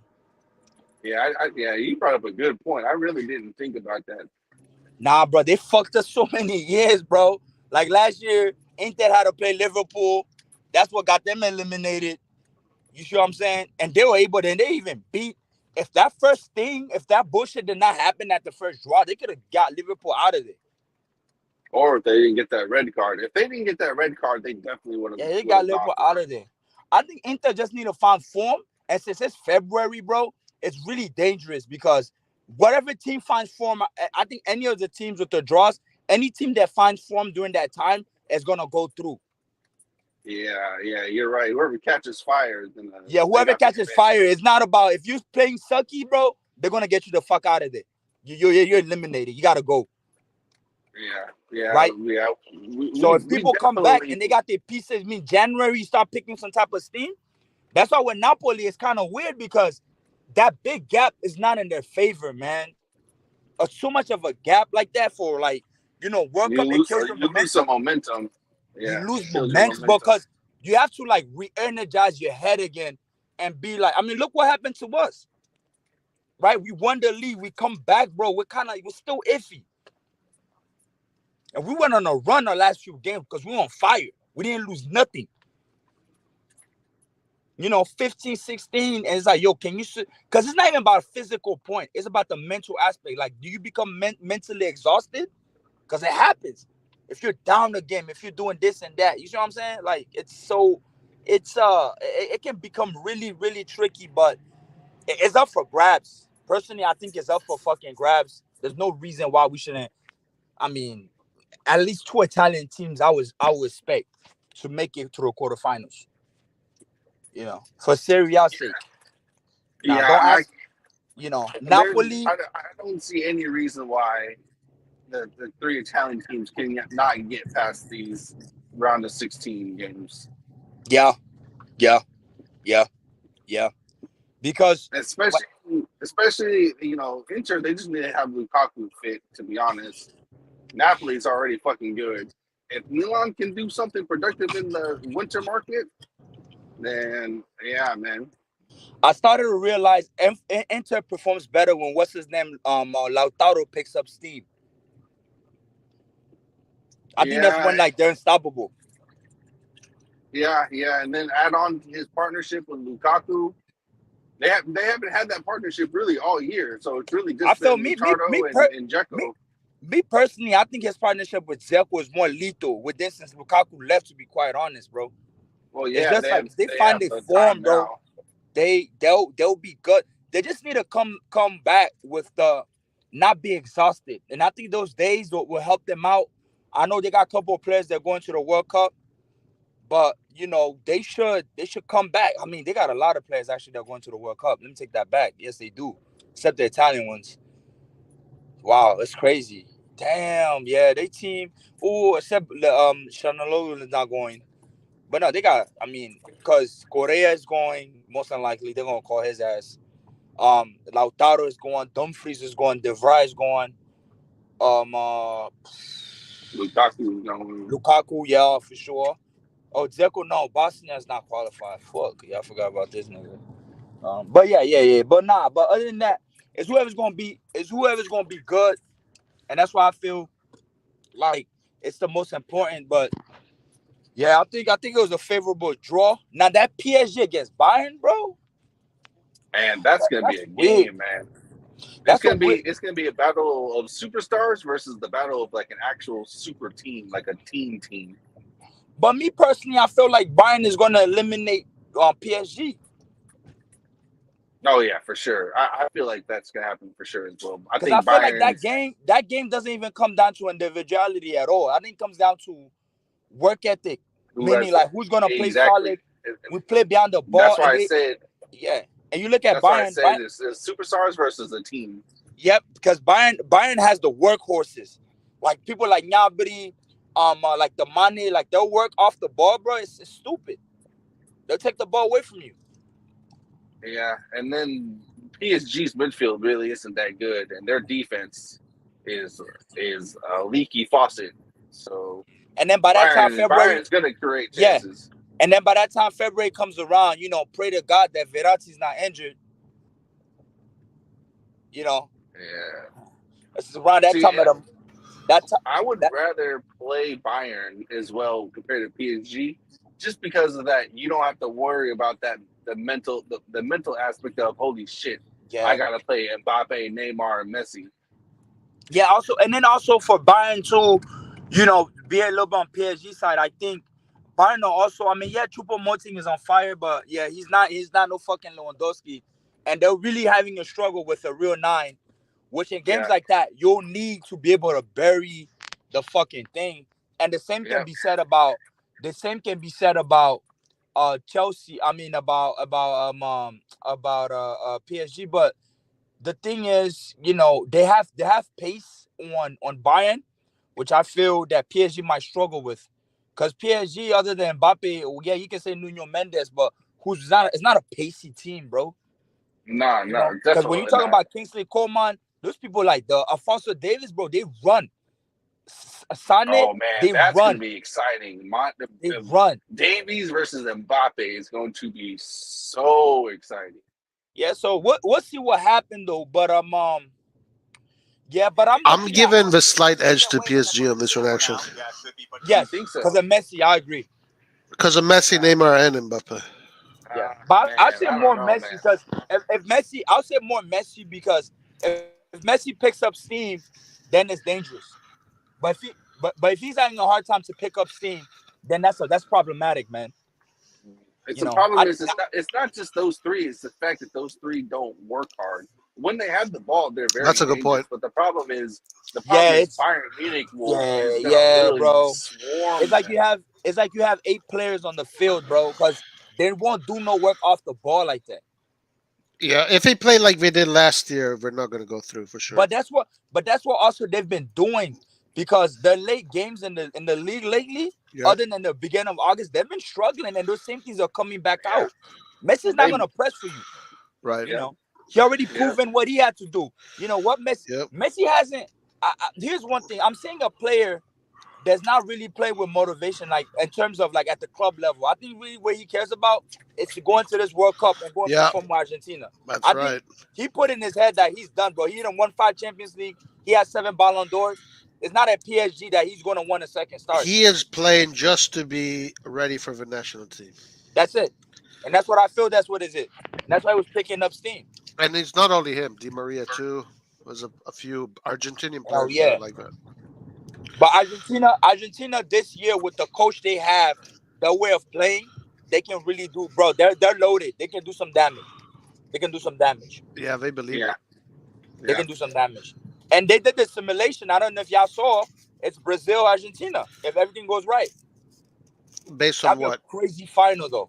Like based on the groups? No, based on the groups. They do like, so EA Sport does the simulation since 2010, and they've been accurate since 2010. And the simulation of this year is Brazil, Argentina, and then Argentina winning 1-0. And that's going to be rough on Brazil if that happens. Yeah, that's going to be rough on them. But what is it calculated? It populates. So I don't know if you have, like, back in the days, there's like a pro evolution, like winning. They used to on PS, Pro Evolution Soccer. There's a thing called Konami, like you'll populate like generic. I don't know what algorithm they use, but obviously they use an algorithm that they go based off, and they'll just populate a certain thing based on your bracket and all that stuff. But it's all luck shit, man. I mean, I think it can be kicked out, but it's just this Argentina team is more. I think this is the most unified Argentina team I've seen ever. I mean, if you see these players, man, I mean the poor, they got warriors going in though. They got warriors going to that World Cup, so. And I think that's only what Messi is worried about. But boy, I was seeing, Mane got injured today too, by the way. So people are just dropping like fucking flies, bro. Like, it's Mane, Senegal, right? Yes. And Senegal too has a really good team. Really, really good team. I think the African team that might go far, I can put them there. If they have it, they can get out that group stage if they play. They play well. I mean, you're talking about from Koulibaly. They have. I mean, they have the personnel to do something. Yeah, to do something. So they definitely do. Yeah, they definitely do, because all the other African countries, and then Ghana second. I think those two, they're the most equipped. Other than that, all the other teams, I don't rate them too much at all. I don't. What North African teams are there? Morocco, Algeria didn't go. Algeria usually be the strongest candidate. Egypt didn't go either, but Egypt not solid no more. So Morocco and I think Tunisia. And those are the two from North Africa coming. Are they good? No, Tunisia definitely not. Tunisia's been they've lacked talent for years, man. Morocco, yes, you can say Hakimi, you can say Zayed. They got a couple players, but they still, to me, they're not good to me. They're not, And then if Anwar was here, Saif, they have their Moroccan bias, so it'd be like, no, but of course, it's your country. You're not gonna talk bad, but we've seen better. The best African team in form, obviously, is Senegal, man. It's Senegal. It's Senegal. Yeah, I mean, that other kid too. He was on fire. Like Boulaye Dia with Salernitana. No, he's doing his little thing over there. Koulibaly, whatever the other defender. I mean, Ismail Sarr. Yeah, they got Senegal got some players, man, and they play for their national team. Mendy and goal. Yeah, they have, and they're unified too. They lost a lot. Teams that lost a lot, like you're able to beat those odds and come back and establish some type of. So that's their golden generation, the second Senegalese golden generation right now. So they're gonna try to. I mean, last World Cup, those same guys in Russia, they almost got out the group stage. Hey, just because of a fucking yellow card, they didn't qualify, which is crazy to me. Oh, really? Was it? Yeah. Was that they made Yeah. it for? I remember that. I remember A fucking yellow card, bro. Because of Japan, I think between them and Japan, they had the same goal difference, the same everything, and then the yellow card, they went based off that basis, disqualified them. Yeah, that sucks. Yeah. I remember that. Yep. And it's kind of those same players that are going with World Cup experience, so they should be able to do something. They should be able to do something. But yeah, I'm just afraid, and that's just why I feel what Lai was saying, which is true. Like a lot of these players are not really. When I'm seeing what Leao is doing, Leao is not trying to get injured because he wants to go to that Portugal national team, want to be in that World Cup call. And I feel like a lot of people, at least the people that know they're gonna play for their team, they're saving themselves because they want that stardom, man. I mean, World Cup, all the eyes are on you. And I'll be really interested to see our players, how they perform, especially for me, Theo Hernandez. I want to see how Theo Hernandez perform this World Cup. I think that's the French coach used him correctly. Yeah. Because Theo, bro, I don't know if y'all seen their Nation League game. I watched like 2 or 3 of them. Bro, Yeah, Theo and Mbappe on that left, bro, they're lethal, man. They're so fucking lethal, bro. Like, they understand each other because Theo would do these runs. Like, Mbappe would do the runs. I don't know, man. Like, they're good, but I hope Deschamps doesn't fuck stuff up like he usually does sometimes. He has odd decisions, but that's his last World Cup anyways. So Belgium, according to Laert, Belgium is finished. Yeah, I mean Belgium has not. They haven't rejuvenated. Their golden generation is really going to the extent. According to Laert, Belgium is bitch made. That's what he said, not my words. I wouldn't really say that, but that's what he said half an hour ago. Yeah, I wouldn't really go to that extent, but if you look at Belgium, they have not, like, a lot of their players are getting older, so they're gonna have to do something this tournament. Yes, you can say some new kids are coming in, but not some new kids at the level as when they were first, like that really golden generation as a De Bruyne, like a Lukaku. Like, if you're still calling Batshuayi back, there's something that's off, obviously. If Origi still is going to have a spot to go to the World Cup, there's something is a bit off in terms of, like, you don't have enough personnel then. And, Belgium, they're performing now in the Champions League, so you should be having talent, like crazy. They do. They should be good. Before, we didn't know about Belgian teams even getting out the group stage. So it's something they're doing something right. And we're yet to see because it's the only Belgian player that I know right now that's hot fire is Trossard that plays with Brighton. He's on fire right now. That motherfucker is scoring left to right. But I mean, Belgium is still going to be a force to reckon with. The kid on Almeria, I think the kid on Almeria, Ramazani, I think is what it is. He's Belgium as well. he's technically a winger, but they kind of have him playing as a forward as of late. He's actually doing pretty good. I think a team that's going to be a real dark horse that slept on is also going to be the Netherlands. They have personnel, bro. Are you sure? No, the Netherlands have personnel. Oh yeah, they do. They do. Ajax They do, but when it comes to these types of games, their mentality is no. But what's his name came back? You know what's his name? Van Gaal came back. When it comes out, you take that national team. Netherlands, they're gonna be solid, man. They're gonna be solid because. Do they have strikers? I don't think. Yeah, I mean, what's his name? You know, you got Memphis Depay. You have what's his name? Brobe is doing good, bro. Yeah, Brobe is doing good. Bergwijn usually plays like a 9. He plays 9 when he plays with the national team. Even the GOAT, Lucas De Jong. He'll be a winger though. He'll be a winger since Brobe and Depay are there. He'll be. Luka. As a matter of fact, for that offense, I think I would do Depay on the left, Brobe in the middle, and Bergwijn on the right. Yeah, I mean, you have him. You have him. I mean, what's that? Wing horse? I can't even say that motherfucker's name. Starts with a W or something. Yeah. No, but they do have the guys. Serbia. I keep talking about Serbia. People are just dismissing me. I'm like, bro, Serbia y'all need to be scared about them Serbians, man. They're coming with the people. They coming with the personnel for sure. Because think about this. They got Vlahovic. They coming with Milinkovic, Savic.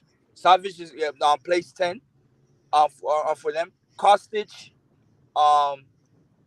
Kostic, you have who am I? I'm missing somebody. Oh fuck. I'm missing like a good player, but I can't think in my head right now. Fuck.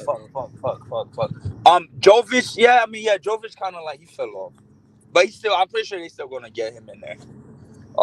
Jovic, who else? I was looking at their roster and I was like, oh fuck, I'm like, bro, they got good players. I mean, even that Torino goalie is good as fuck. I don't care what nobody says. I do fuck with his little Savic's little brother. He's a good goalie. But no, Serbia. If I get the roster thing, I'll share in the group chat. But I think it's a team they need to be looked at. Yeah, no, I know. I remember looking at it. It had some good players. Yeah. Yep. Yeah, but Roy, who you think gonna do some damage in the World Cup, man? Oh, man, I don't know. I think Argentina probably is gonna win it. Brazil or Brazil. Brazil's offense is just dirty. You saw the roster. Y'all saw the roster that came out yesterday. Yeah, man. Their offense is just. I think it's one of those two teams, Argentina or Brazil, this time around. Yeah. Because they also the thing with Tite, he plays really defensive. He plays like a style of play that Brazil needed for so long in terms of get away from the South America yoga bonito shit. Because the thing is the only advantage of that back in the days is European formation system wasn't as sophisticated to counter that. But now all the Europeans dribble. You understand? Like you don't need a Brazilian on your team. We can thank Italy for that. Italy's the one. You know what I'm saying? Like you don't need now a Brazilian forcibly in your club, football club, to be able to dribble. You can go get you somebody from. I know it was like that back in the day, but now it's more prevalent because in academies they're forcing these kids to learn how to dribble and all that. So, and that's why I felt like South Americans fell behind because they couldn't match now the tactical aspect of Europe. Which, when I'm looking at this Brazil and Argentina team, they understood. You can't rely on this individual shit and then go through. You see what happened to Argentina in 2010? They got trashed out of it. Because that's the game Diego Maradona wanted to go and play. You have to be really tactful. Brazil wanted to do that in 2014. What happened? They got embarrassed by Germany. But this coach, Brazil played really well at the past World Cup. It was really unfortunate against Belgium. Like, they played really well. That World Cup alone, I got nothing too bad to say about that Brazil team. But we'll see what they do now. With that firepower, I don't know. Scary. We'll see. But I feel like they still don't have a good, proper 9, dog. You don't think Richarlison Brazil? can do it? Brazil? Yeah, like a good, proper, like a fucking, like a crazy 9 goal scorer. I don't see it. I don't see it. Portugal. What about Portugal? Portugal has a lot of talent, but it's a Allegri version, a 2.0 national team Allegri side, because their coach is just a fucking defensive guy. He doesn't utilize his resources because Portugal is just loaded with just talent, but he doesn't play that style of football. They all play behind the ball and defensive. And we saw that even in the Euros. Even you saw the Euros when they even won in 2016. It's the same thing he was doing. Portugal didn't score a lot of goals. How much goals did they score during that whole Euros? And that's the thing, because you got people like João Felix. You're not even playing them, you know. And but that's why also it's not also good to have too much talent, because sometimes you don't know what the fuck to do with them, or you put them out of position and then you keep failing. Right? It was almost like the Messi and Dybala debate back in 2018. Oh, he should have played Dybala, not Messi. He should play, and now you don't know what to do, because Dybala and Messi can't coexist in the same team. I think they can, because Messi is well, remember back then Dybala was actually a forward, and at that point Messi was turning into a cam more than a forward. So I think that's what they should have done. But the way Dybala operates, it's the way his type of movement similar to Messi. They like coming inside those tough spaces. Y'all gonna end up in the same spot. But Messi wasn't even doing that for Barcelona back then. He was really primarily the playmaker. So I think it would have been okay, to be honest. Yeah, I think they were kind of they were going overboard with it. Yeah, because one thing I understood also about these World Cups or whatever, you can have things, but you also need like a goal threat. Like, someone, if you get a good 9 or somebody, because usually your goal scorers out of World Cups, usually, you end up winning it too sometimes. Not all the time, but, it's just, you want everything to click. Everything needs to click, which is weird, but, yeah. Hey, guys, I got to close because I have stuff I got to do right now. But yeah, no worries, man. I appreciate you guys. Thank you for coming on. We will do more lives in the upcoming week, and then the last game of the season. Are we gonna do ones before? Are we gonna do ones for the World Cup just in general or not? Oh yeah. We're gonna do lots of them. Yeah. I bet. Follow Milan players at least. Yeah, that makes sense. Yeah. And Lart says he's boycotting the World Cup. It's not happening, so don't worry. Good luck. You can't fool anybody. All right, guys. Thank you so much. Really appreciate you guys. All right, peace out. Everybody in chat, thank you. Like on your way out. See you next time. Forza. Ciao.